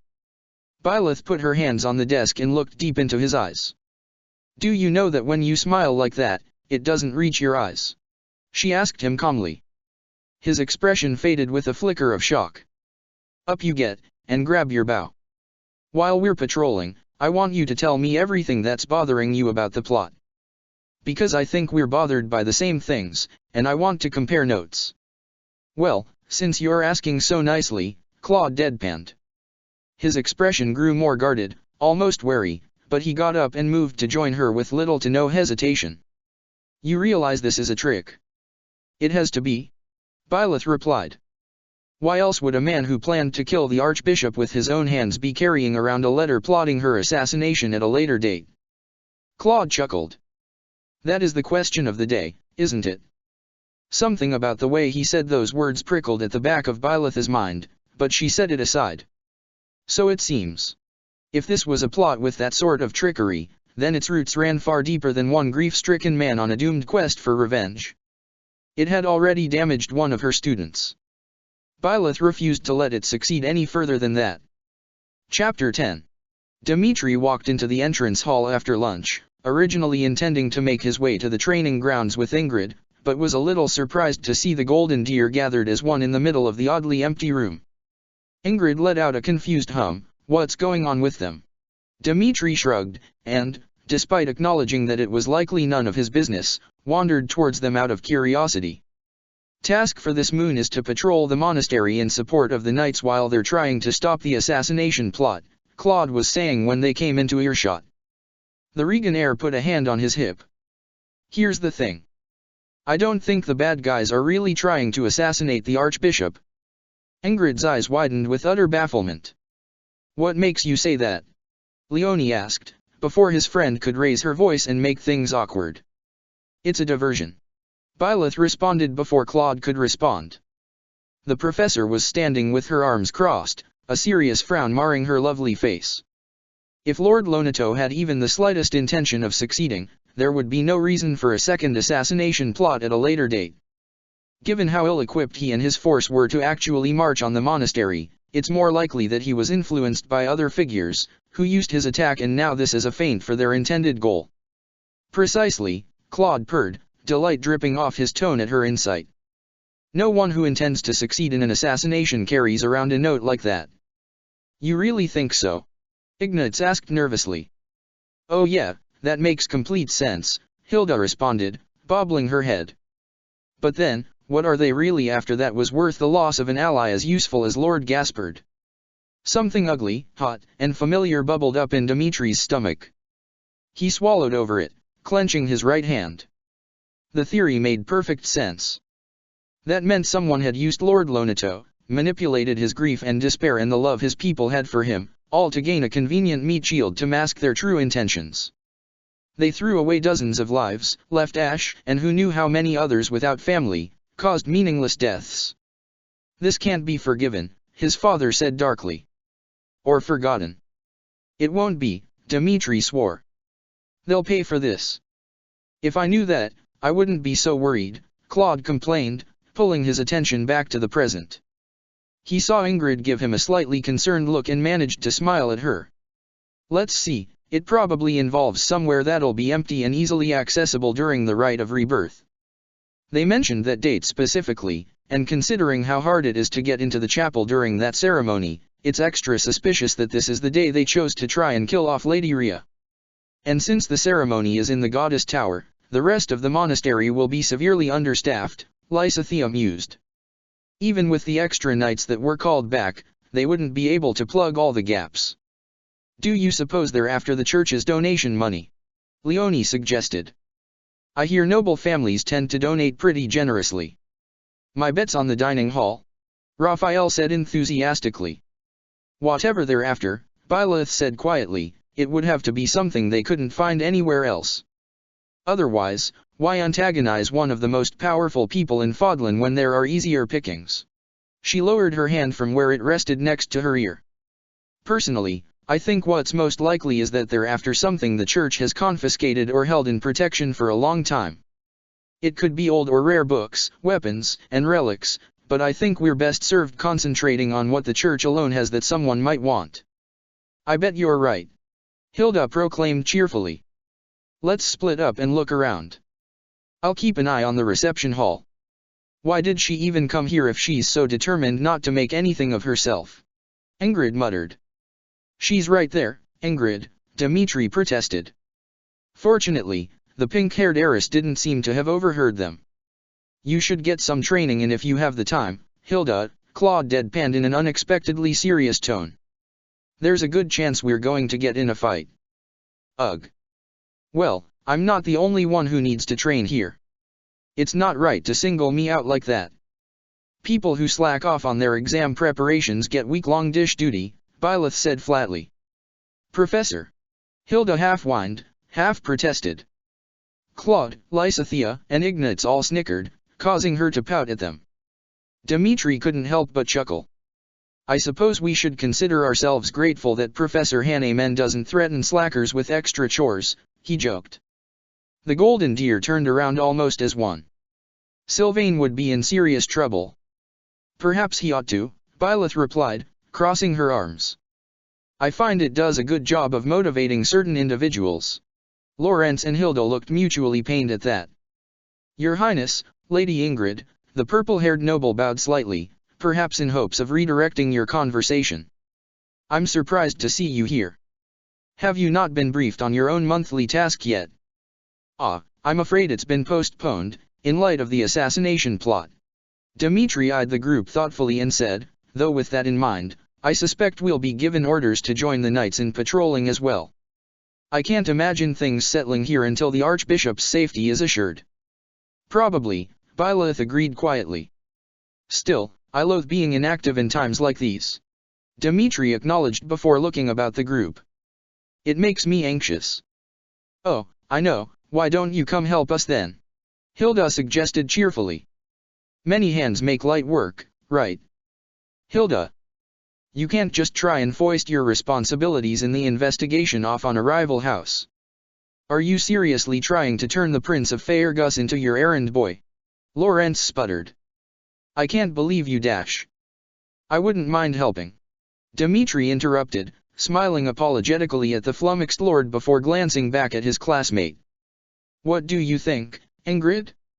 If you'd rather wait until we got proper orders, I understand. Well, that is, Ingrid looked baffled, rubbing her elbow. I suppose if you think you have a lead, it couldn't hurt. The surprised smiles that broke out across the golden deer made Dmitri feel oddly warm. It's true we've been given no assignment, and I think the professor is right. It has to be something invaluable to the church, and there can only be so many places something like that can be hidden. She rocked on her heels once and said, should I go get the others? If they're willing, Dmitri answered, thinking about how cross Felix would be if he found out after the fact that he'd missed a good fight, within arm's reach, at that. Ever since their first battle after initiation, his friend had been hungering for real conflict to hone his sword on. Do warn them that there's likely to be a fight should we catch these people in the act. As you wish, Ingrid said, then hurried back down the hall. Laurence still looked utterly flabbergasted as she disappeared through the door. Claude, meanwhile, was beaming, leaving Dmitri to wonder if he'd heard the two of them come in and deliberately allowed them to eavesdrop. Hilda generally preferred to do as little as possible, and would have jumped on even the implication of extra help being offered. Asking a rival house leader for assistance in your own mission would be seen as weakness, but by passing the question off to her, and knowing that Dmitri was not good at ignoring people facing trouble, Claude could graciously accept the offer of help, cover more ground faster, and succeed in his mission without losing face. Maybe he was overthinking it or being too suspicious. But it was one thing for Claude to claim to be a shamelessly frank schemer, and another thing to wonder if you'd just seen him in action. "So kind of you to join us, Your Princeliness," Claude said with a smile. "How shall we do this, then?" "Hilda's desire to split up has some merit," Byleth said.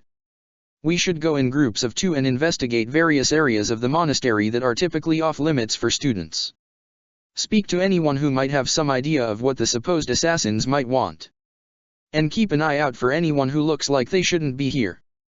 Dmitri, depending on how many of your classmates join us, you might want to take Hilda and go meet them in the Officers' Academy area." She turned on her heel. "Ignatz, you and Raphael search together. Leonie, take Lysithea. Marianne, you and Laurence can manage together, yes?" Naturally, Laurence responded without waiting for Marianne to say anything. The blue-haired girl squeaked, and then nodded hesitantly. "All right. Let us begin, then." Byleth clapped her hands together, and the golden deer took off in both directions. Claude lingered by the table he'd been leaning on, hands behind his head with his lips curved in a pleased grin. All of this death, in order to steal from a holy vault. Dmitri muttered, his mood darkening as he contemplated their conclusion once again. "How low can people stoop?" "In my experience, they don't consider it stooping," Byleth responded dully, running a hand through her hair. "They think they're completely justified, and that it's everyone else's fault for forcing them to commit to violence. Or that they had a right to it, and how dare these peasants judge them." "Oh man," Claude said with a mock groan, "I've lived 3 years in the Les Citer Alliance and I've already heard the latter enough to last me a lifetime." Dmitri forcibly took a calming breath. As much as he loathed to admit it, he'd heard that line among some of his fellow kingdom nobles as well, and it never failed to spike his blood pressure to dangerous levels. It was truly infuriating that no one who flaunted their rights considered their responsibilities to be of any significance. Instead he tried to think about what little information they had, and asked, "Claude, when you spoke to Lord Lonato, he said something about Lady Rhea being a false prophet, correct?" Claude's expression darkened for a split second. Dmitri, not for the first time, wondered what exactly had happened in Lonato's final moments that his friend's carefully practiced calm cracked when asked about it. Only Ash had witnessed part of the conversation between the future Duke and the grief-blind Lord, and Byleth had hauled him away while Lonato tried and failed to defeat his younger opponent. When she'd gone back, she'd found Claude standing in silence over the man's body. What had happened? Yeah, something to that effect. He kept rambling about how she was deceiving the people and stealing us away from true faith. "I don't understand," Byleth grumbled. "The first among the goddess's laws is that murder is the gravest of sins. How can he claim to be among the most devout among her followers while starting a violent insurrection?" Claude glanced curiously at her. Dmitri shook his head and said, "I don't know, Professor. Though I'm beginning to wonder." The door swung open behind them, cutting off further conversation. Felix stormed through first, hand on his sword and eyes alight. Sylvain trailed along behind him, rubbing the back of his head and gesturing placatingly at a scowling Ingrid. Much to Dmitri's surprise and pleasure, Ash was following behind them, Annette hovering at his side while Didu and Mercedes brought up the rear. His younger friend looked a little better than the last few days, managing a smile when they formed a loose semicircle around him. Amazement washed over Dmitri, leaving him surprised and pleased. He'd thought at least 2 or 3 of his classmates would be busy or disinclined to assist without official permission. "What's going on, Bor?" Felix asked without prompting. "The assassination plot is a ruse," Claude replied, frowning for another brief moment before easily continuing, "and if you're really lucky, we're going to catch our opponents off guard and get in a bloody scrape. But if we're going to do that, we need to know where they're going to show up. Plus underscore plus underscore plus underscore. Investigating the monastery was more time-consuming than Dmitri had anticipated. Perhaps it should have been obvious to him, but he hadn't quite been able to appreciate just how massive Gareg Mach was until he'd attempted to seek out its secrets from one end to the other. It was easy to see why Claude was so fascinated by the building, beyond the question of whether there was anything of its like in Almira. As they moved from place to place, he learned more about the monastery's history than any of his lessons had imparted before. It was not the work for impatient men, what they were doing. Dozens of possibilities opened up as they ferreted details out: drunk soldiers and loose-lipped monks about treasures, secret passageways and old hearsay. The whole experience was giving Dmitri a terrible headache, and it was vaguely aggravating to realize that Claude was likely thriving in the midst of this. Despite what the walking contradiction likely wanted him to believe, he'd come to realize, which Hilda had then happily confirmed, that Claude didn't just prod and pester people for his personal amusement. Rather, he was probably the most curious soul in all of Fodlan, and he could never leave well enough alone when there were secrets to pursue. Frequently it got him in trouble, and just as frequently it tended to a boon in unexpected moments. The realization came with a distant, nagging worry: he had secrets of his own, and good reason to keep them hidden. He tried to wrestle down that old unease, strangle it. It wasn't fair to his friend. He gave his head a shake and tried to refocus on the task at hand. It was taking them days. The rite of rebirth was nearly upon them. Days of meticulously running back and forth across the grounds, occasionally meeting up with half of their classmates to share information and rule some of their ideas out. Gareg Mach was usually a cheerful and welcoming place. Now it was quiet as a crypt, the unease and fear hanging over the servants and students only broken up by anxious theorizing and jumping at shadows. Even the orphan children, usually insulated and immune from the squabbles of their protectors, knew something was very wrong. Dmitri was just grateful they were narrowing things down. Claude, after some deliberation, had ruled out the library and the bishop's offices. The lengths these unknown enemies had gone to set this up, and the resources they'd sunk into this attempt, was too much even for rare books and sealed reports/papers. That left just a few loose ends. "What's the matter? You're running all over creation," Sir Gerald remarked after he and Hilda nearly crashed into the man in their haste to speak with one of the knights in the dining hall. "Professor's orders, sir," Hilda said breathlessly. "Have you seen Sir Carlton? We have some questions about the Holy Mausoleum and he's on guard duty this week." "The Holy Mausoleum? Aren't you supposed to be helping with the night patrols?" Sir Gerald looked between them for a moment before a slow smile spread across his face. "Ah, you don't believe Lady Rhea is the real target, do you?" "Claude thinks it's a feint, designed to draw attention away from another objective within the monastery," Dmitri said. "I'm inclined to agree with him." The old knight snorted. "So am I. Unfortunately, the knights have their orders. All I can say is that, out of all the restricted areas within these walls, the Holy Mausoleum has the most security throughout the year except for the rite of rebirth. It'll be the only day of the year that the graveyard can be entered easily without the Archbishop's permission and assistance." "Oh, good to know. Thank you, Sir Gerald." Hilda unexpectedly grabbed his arm and started dragging him back the way they came. "Dmitri, let's go find Claude." "Ow, Hilda. Goddess, where do all of you find this energy?" Dmitri heard Sir Gerald chuckle right before he was pulled through the doors again. He knew he could free himself if he truly desired to. The crest of Goneril gave Hilda more strength than a normal human could match, but it couldn't compare to his own. The crest of Karen came close, to the extent that many scholars theorized that the pair were entwined, somehow, in whatever manner the goddess had created them. They were near twins. So it wasn't as though her iron grip was inescapable, but there was something oddly charming about the energy that Hilda was demonstrating, that she seemed to have siphoned off of her fellow classmates, that he didn't find the need to disrupt. "He figured it out right away," Hilda commented with a laugh. "I mean, I guess it makes sense, since he's been a mercenary for so long, but I totally didn't think he'd agree."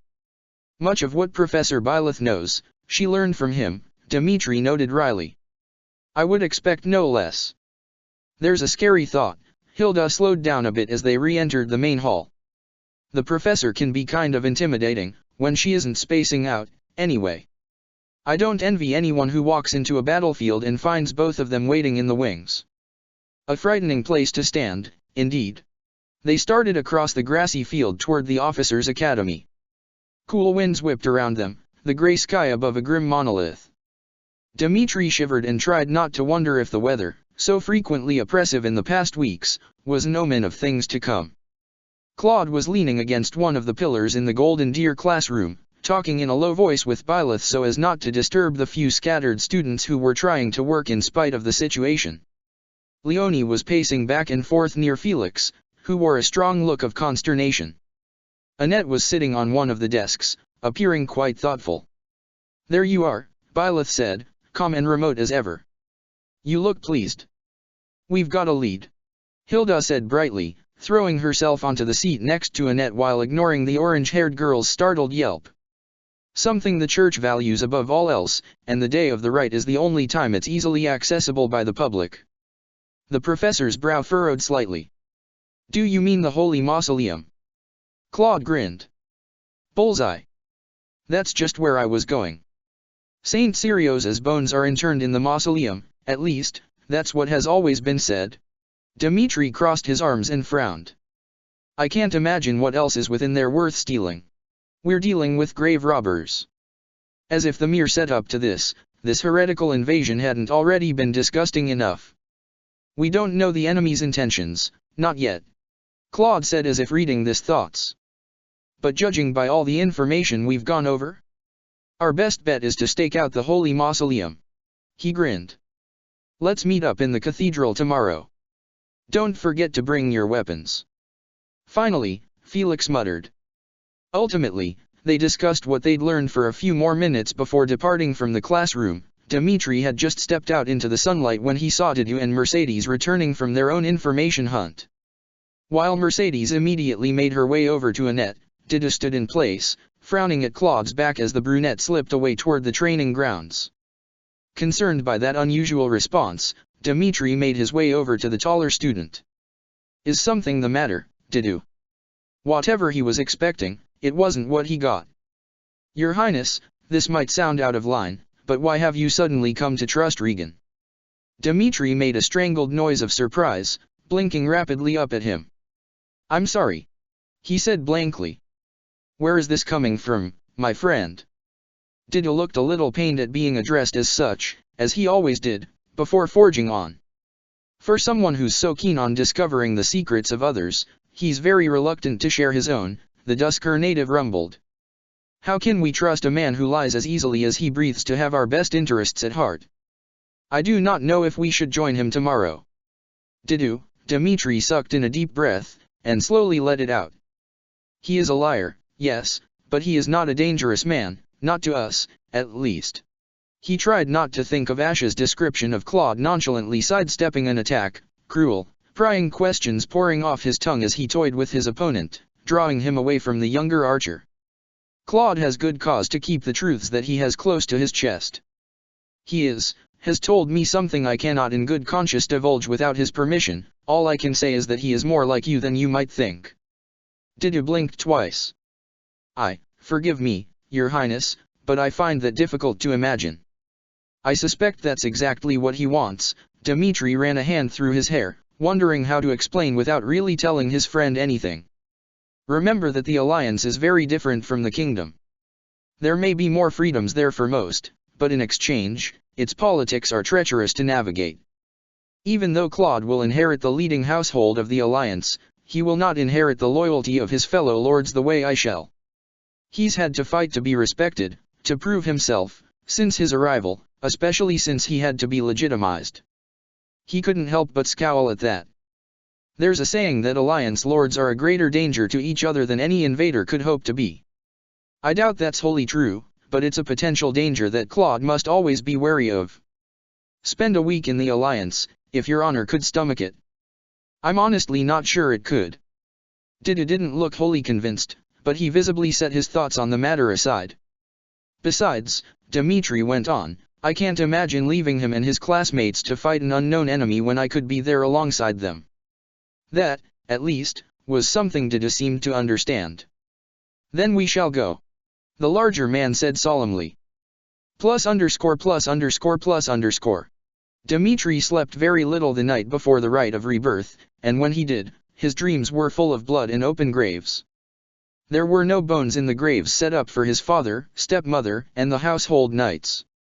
Fire had ruined their bodies beyond all recognition. Only dear Glenn escaped such ruin by vanishing completely. His last memory was his friend shoving him into Gustav's arms before turning to face the flames and their pursuers, arrows still in his back.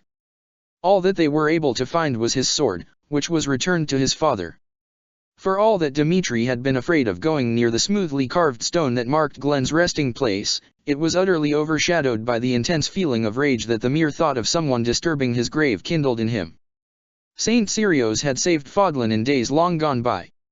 Was that not enough cause to be left to rest undisturbed?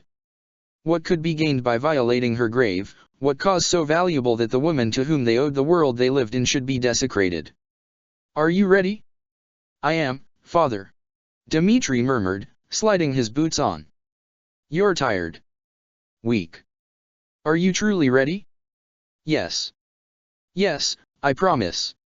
He ran a hand through his hair before tying it back. He'd grown to like the look, despite the strange looks some of the girls were giving him and Sylvain's constant badgering over where the idea had come from.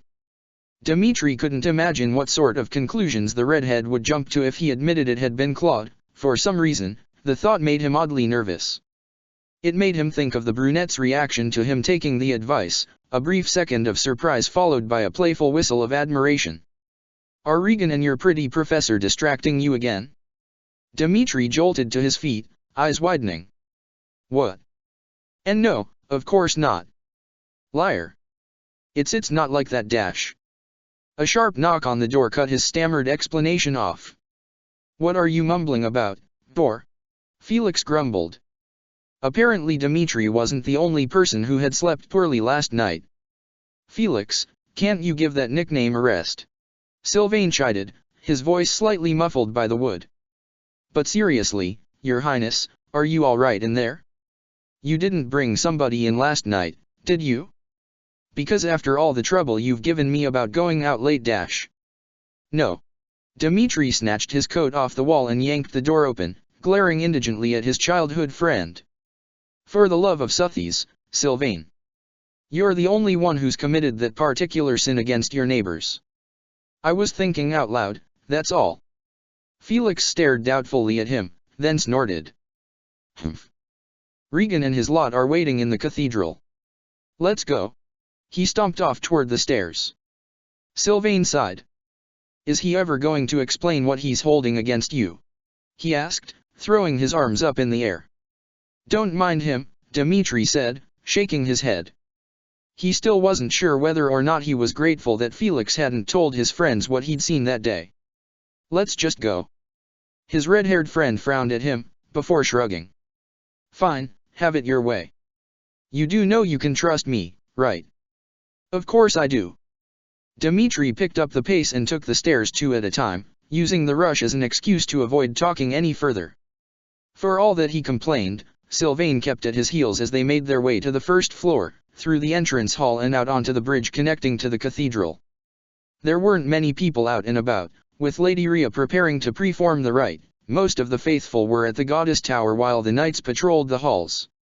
It was almost eerie how empty the house of prayer was when they passed the iron gates and stepped inside. Only a few monks lingered among the pews, and the usually ever-present organ was silent. Claude, Byleth, and the others weren't hard to spot. Dmitri realized, much to his chagrin, that they were the last three arriving, overslept again. I'm sorry, he apologized as he, Sylvain and Felix came to a halt in front of the group. Nothing's happened yet, has it? No, Byleth murmured. The ceremony isn't due to start for an hour. I doubt our enemy wants to jump the gun. Which isn't to say they aren't probably moving about right now, Claude added. Time to see if our hunch is correct. Ugh, I hope it's not, Hilda grumbled. Then we wouldn't have to fight anyone. I appreciate your respect for the sanctity of life, Hilda, Byleth said with a startling note of dryness in her voice. But I suspect you hope in vain. I do hope you didn't put so much hope in that thought that you left your axe behind. Felix snorted in amusement. Claude didn't bother to try and hide his snickering. Hilda turned a light shade of red when Raphael got a chuckle out at her expense as well. Ingrid rolled her eyes and crossed her arms, scowling at the other girl. "We've all come to this conclusion together," Ignatz said, coming to his classmate's rescue. "I'm sure we've got it right." "I agree," Ash said quietly. Annette frowned worriedly at him, watching him turn an arrow over and over in his hands. Everyone present was armed, but despite their intentions only Mercedes and Ignatz were worrying with their tools as he was. "Right or wrong, the clock is ticking," Claude said, his usual casualness subdued. "All we can do for now is stick to the plan." "We're ready," Dmitri assured him. "You seem a mite too relaxed for my liking," Sitha's voice sounded from the side. Dmitri turned towards the bishop as he approached with Flame in tow. The prince wasn't sure what to make of the blatantly suspicious scowl the man threw at Byleth. "The goddess's rite of rebirth is to begin shortly. While we are in the goddess tower, we are relying on you to secure the locations lacking in defense." "Bishop Sith, I assure you." Dmitri started to protest, a little indigent on the professor's behalf. She blinked with what might be surprise. "May I let you in on something, Professor?" Flame cut in, smiling. Byleth pivoted to stare at her, a hint of puzzlement on her face. "My brother can be a bit callous." Sitha's expression went flat with alarm. "He told me he was concerned about you, and hinted that perhaps you'd be better off patrolling a coffin." She giggled a bit. "What?" Dmitri wasn't sure if that surprised yelp came from Annette, Mercedes, Lysithea, or Lawrence, or maybe all of them. That was said in jest, Flame. And in confidence, Sith sputtered. "Please, stay by my side and try not to cause any more trouble." The man looked over them again, shuffled almost awkwardly, then turned to leave with one hand on his sister's arm. "Sith is way too overprotective," Hilda mumbled. "He reminds me of my brother." Claude rolled his shoulder, watching Sith leave with an expression Dmitri couldn't decipher. "Well, with that ringing endorsement in our ears, how can we do anything less?" He grinned in spite of the barb. "I know a hidden spot where we can monitor the stairs leading to the Holy Mausoleum. It'll be a bit cramped with all of us, but we'll manage." Those green eyes sharpened.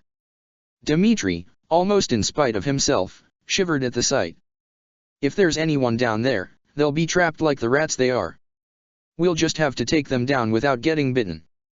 Whether it was nerves, a sense of caution, or the fact that they were disturbed by Sitha's blatant mistrust of them, both classes were virtually silent as Claude led them down into the lower floors of Gareg Mach.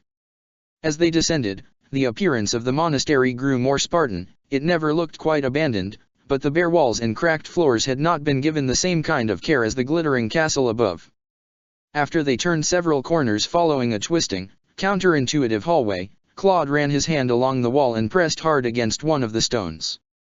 It gave way under his hand, revealing a rusty doorknob that required a bit of shaking to get to work. Beyond that, a concealed pathway. "Dare I ask how you knew about that?" Dmitri wondered aloud. Claude merely smiled at him before gesturing to the narrow passageway. "The mausoleum is at the other end. Shall we? +_+_+_." The passageway likely wasn't designed with nearly 20 people lingering inside it indefinitely, given how close the walls were to each other. With that in mind, they weren't waiting too long before the silence was broken up by occasional mumbled complaints. The quiet was an oppressive blanket, however, and those who broke it tended to cringe and immediately shut up. Even the smallest sound seemed to echo throughout the whole floor.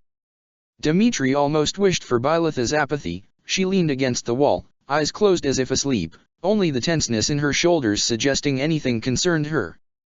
Thanks to the lack of space, he was pressed against her back, internally admiring her height and muscles while also being very grateful Sylvain was at the other end of the passage, and he could feel the stress in her. It startled him, in all honesty. She was always so serene, untroubled. Being able to sense her worry like this was humbling, and reminded him again just how little he, or anyone else, knew about her. "Would you look at that?" Claude murmured from in front of him. "You know very well that I can't," Dmitri retorted, twisting slightly so he was looking at the back of the brunette's neck. Claude was standing in front of the door, looking through the small barred window that provided their view of the mausoleum's entrance. "Are they here? What is dash?" Claude's hand grasped his wrist. "SHH," he murmured, pressing a finger against Dimitri's pulse. "There's a lot of them, they're all headed into the mausoleum. Some mercenaries armed with axes and bows, and a lot of mages in priest robes." The prince opened his mouth, closed it, and felt oddly flustered as his blood thundered wildly against the archer's calloused thumb. "Priests?" Mercedes hissed, indigent. "Are you sure?" "Positive." Claude shifted slightly and tensed. "They don't look like they're from Gareg Mach, though. Different designs from the same base, well. A power grab by the Western Church." Dimitri felt Byleth tense. "Can't say I was expecting that." "What's he talking about?" Leonie mumbled, her bow creaking slightly as she shifted in place. "Well, it's dash." "They're all gone in," Claude interrupted Annette's explanation. "Whatever they want in there, they're setting up to grab it." He gave the door a kick and forced it open, striding out into the hallway. "Shall we?" For a moment, the sheer calm purpose in those words left Dimitri speechless. It hardly sounded like the Claude he knew at all. There was power there. Wait. For a brief moment, he wasn't looking at his laid-back friend but someone else entirely. Not that he had time to contemplate it. "Prepare for battle, everyone," he commanded, following Claude toward the door. Felix chuckled somewhere behind him. Finally, they flooded into the mausoleum almost as one, the doors banging shut behind them. The graveyard stretched out ahead of them, dark except for candles on the graves and several torches on the walls. The ceiling stretched far above their heads, startlingly so for a vast room so deep beneath the monastery. Standing among the stone tombs were men in white priest robes, and mercenaries in cheap leather armed with steel axes and bows. There had to be, what? 24, 30, 40 men in total? Counting the knight in the center of the room. Dimitri's eyes narrowed at the sharp jolt of wariness washing over him as his eyes clapped onto the most distinctive figure in the room. He rode astride a massive black stallion. How he lead the magnificent animal inside without anyone's guess, but the animal was young, muscular, and strong. Certainly, it was capable of potentially charging them down and trampling them beneath its hooves. The rider sat tall despite his lazy and disinterested posture, clad head to toe in spiked black armor with horns jutting out of his helmet. A long lance dangled lazily against the side of the horse. Dimitri for a moment thought his eyes might be playing tricks on him, but he was certain that instead of a normal lance head, the blade curved like a farmer's scythe, the blade as long as his arm. "Professor," he murmured warily, looking over at her. "I see him," she responded, stepping forward so she was standing in front of Lysithea and Annette. "I'm surprised someone so memorable has been skulking around unnoticed. Keep the others away from him. When he moves, I'll take him on." "Claude." "I hear you," her house leader responded, shivering. "I'm getting really disturbing vibes off that guy. No one go near the evil-looking knight, okay?" There was a shout at the far end of the room. Dimitri strained his eyes. From what he could tell, a man was kneeling before the casket of Saint Cyrios, struggling to open it. Fortunately, whatever enchantment had been lain on the tomb years before was holding. The man twisted to look at them and yelled out for his forces to move. The sellswords and priests began moving towards them, weapons drawn with none of the hesitation Byleth had described in the Gaspard troops before. "We'll take the right, you take the left," Claude asked playfully, one arrow already drawn. "That sounds fair," Dimitri responded, then darted forward. He knew without looking back at his friends were following his lead. The first Myrmidon all but impaled himself on his lance. They weren't cheap hires, judging by their clothes, but there was an arrogance to their gait that Dimitri had learned to recognize in the many brigands who'd attempted to pillage his villages and saw the blonde-haired child as a mere kitten who could be swept aside with little effort. Dimitri kicked the corpse aside, freeing his weapon, and ducked behind a pillar just in time to avoid a couple of arrows. Ash darted to a pillar just north of him, swung out from behind it and fired back at the archer. When the man staggered, Ash's attack scoring his arm, Didya stormed down the narrow pathway between the tombs and slammed his gauntleted fist into the man's face, dropping him instantly. Anther Myrmidon, either braver or stupider than most, rushed forward and smacked the back of Didya's head with the hilt of his sword. Dimitri couldn't help but smirk when, sure as it had before, the impact didn't even faze his friend. The large Dusker native slowly turned around and skewered the man with a singularly unimpressed stare. The man had a couple of seconds to realize his mistake and pale right before Ingrid's lance rammed through his back and out of his chest. Ash was firing arrows again, this time at the pair of mages who'd rounded the corner with the initial attack. One of his targets let out a gurgling scream when an arrow replaced her right eye, the other one staggered and then threw miasma at the pillar his friend was using as cover. Ash let out a frightened yelp as the impact knocked him backwards and collapsed the stone, nearly crushing him beneath it. Dimitri rushed over and pulled Ash to his feet, eyes scanning for the mage. He needn't have been worried, Felix hadn't given the man even a moment to make something of his success. Worthless, his friend snarled, wrenching his blade free and charging forward. Ingrid had been leading another archer away from Annette. Felix stabbed him through the shoulder, allowing the orange-haired mage to finish her tormentor off. "Are you going to stand there and make my brother do all the work, boar?" Dimitri shut his eyes for a split second, then handed Ash over to Mercedes.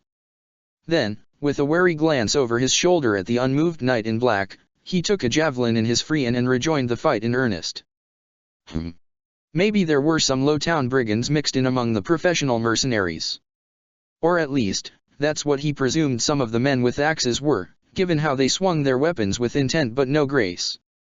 He threw his javelin at one rushing toward Annette, pinning him to a pillar, and dodged a retaliatory strike from another before grabbing the man by the throat. Growling under his breath, he felt his crest stir, and promptly lifted the man off his feet and slammed him into the pillar. He could feel the bones crack and shatter under his fingers as the impact embedded both his hand and the man's skull into the old stone. The sickening squelch was mercifully cushioned by the battle fever burning its way through him. Dimitri let out a harsh breath and pulled his fingers free, letting the corpse drop to the ground and allowing him to bring his lance up against his next attacker. "Don't hold this against me, okay?" He heard Claude snark halfway across the room, followed shortly by a shriek of pain and outrage. Slamming the hilt of his lance into the mage's head, this being far more effective than the attempt on Didu, he glanced to his right and nearly let out a rather inappropriate chuckle. Claude had literally pinned one of the mages to a pillar with two well-placed arrows. The man couldn't move without risking slitting his own throat. "Pay attention." He flinched at his father's angry reprimand. "There's more for you to do." Retrieving the javelin he'd thrown earlier, Dimitri rejoined Didu and was relieved to find his retainer hadn't been seriously injured yet. There was some blood on his shirt, yes, but whatever wounds he'd had, Mercedes had cleaned them up. A half-dozen men were waiting up ahead for them. Ingrid was holding Felix back from blindly charging them alone. Sure enough, at least one of them was a mage. "Slaughter the grave robbers and scatter their bones throughout the halls." "Annette," he called, his grip tightening on his lance. She darted up next to him, and he gestured at the ceiling. "Bring them closer, will you?" She blinked at him, then grinned, and raised her hands up. Instead of aiming the wind spell at the distant opponents, where it would lose most of its impact after crossing the distance, she aimed it above their heads, directly at a number of old, loose shingles. Sure enough, the falling debris forced the group apart, and several of them ran forward instead of back. Dimitri raised a hand slightly, to get a better chance of hitting, then threw his javelin again, with far more force than he'd used on Claude in the mock battle. The weapon impaled the mercenary's face and went straight out the back of his head. One more bloody corpse to haunt his nightmares. There were already so many, would he even notice one more, now? "Death Knight!" A shriek that tried to sound commanding despite the naked fear in its trembling words echoed from the head of the invaders. "Prove your strength and scatter these fools." "I don't take commands." The low, rumbling, inhuman voice was like a razor blade on Dimitri's nerves. Out of the corner of his eye, he saw Mercedes stiffen. "Or obey the orders of weaklings." "You fool! This is why you are here. Kill them. Kill all of these interfering brats." "Your Highness," Didu hissed, glaring uneasily at the Black Knight. "Let them argue," Dimitri murmured. "It seems our enemies are not as united as they appear. Half of these people are militiamen. Like those who left from Castle Gaspard." Didu slugged another mage that had managed to slip past Felix in an attempt to escape entirely.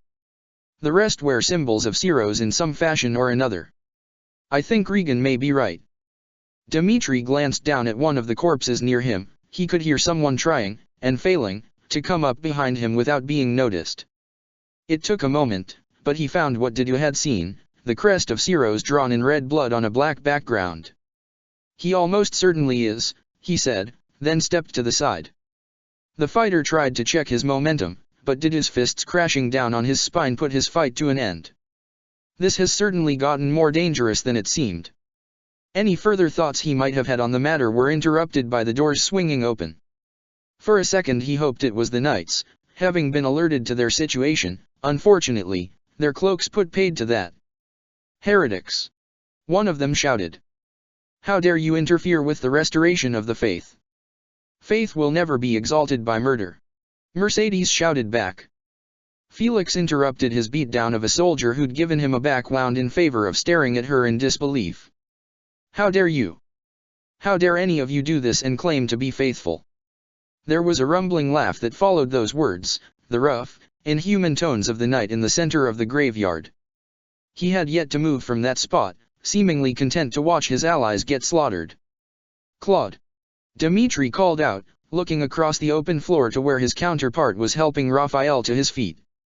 The friendly bruiser was nursing some pretty painful-looking burns. Lysathea was trying to heal them, with less success than Marianne usually provided. "I see him," Claude responded, shrugging casually. "Hey Ignatz, Lawrence, you're up." As two of the fresh reinforcements made their way up to the central plaza toward the Golden Deer, one got nailed in the throat with an arrow, and the other was struck by a fireball and set ablaze. The two students responsible appeared like ghosts from behind the cover that had concealed them. Ignatz was shaking a bit, while Lawrence stood tall and confident as ever. He revealed his lance with a flourish and finished the two off one at a time. Dmitri saw Byleth slip away from her students and approach the man still hovering at the casket, but he didn't have the chance to try and move forward to support her. The reinforcements were fast approaching. Ash was ready for them, however. His expression was set in a hard, cold glare, completely unlike his usual self. "No more," he hissed as he let an arrow fly. "This is the last of them. Finish them off." "Professor!" Dmitri stabbed his opponent in the gut and spun around in time to see the mage, having shoved the casket open, throw a fireball. Byleth swung her sword out in front of her. And the spell disintegrated, a golden light spilling across the length of the blade. Shocked, the mage took a step back, and then threw another spell. Byleth deflected it again, her surprise melting into her usual confidence. "That isn't her sword," the prince realized with a thrill of shock. That blade looks like Eridbar." The professor swung the blade down, with a glass-like clatter. The blade separated apart like a whip, each individual part gleaming in the low light of the candles, and swung it into the man's chest. A horrific tearing sound filled the entire mausoleum, and blood splashed across the tomb, the wall, and the floor as if a bubble had been burst. With a hiss and a click, the blade reformed into its singular state. "That sword is..." Dmitri rushed forward to reach Byleth's side. The Black Knight had turned on his horse, facing her and staring for a long moment. Then he laughed again. "I see. What a pleasant surprise." And in a flare of purple-pink light, he vanished. Dmitri stared at the spot where he'd stood for a painfully long moment, then turned back toward Byleth. He almost wished he hadn't. The blow from the sword had literally ripped the mage in half. His legs and torso were lying at opposite ends of the tomb. Byleth herself had been splashed with blood and was standing stone still. "Professor?" he asked worriedly. "Professor, are you all right?" She slowly turned to look at him. He realized with a start that she was trembling, every part of her except for the hand that held the sword. "There are no bones in the casket," she whispered. Just this." Slowly she raised the sword, staring at the handle. Was that magic? Claude wondered, jogging over to their side. "We can't even chase after him." He slowed and gazed down at the sword Byleth was holding with a look of rapturous awe. "Hey Teach, the way that sword is glowing, do you think..." He blinked. "Teach? Are you okay?" She looked down at her hands as if she'd never seen them before. "Of course, I just wasn't expecting the blood." A green tinge flooded her cheeks. Then, quite suddenly, at that, she doubled over and threw up. Dmitri instinctively yelled Mercedes's name and placed a hand on her back as she coughed. Claude filled the air with worried questions, but Dmitri barely heard them. Were those tears at the corners of her eyes? Check the description for the links to the author.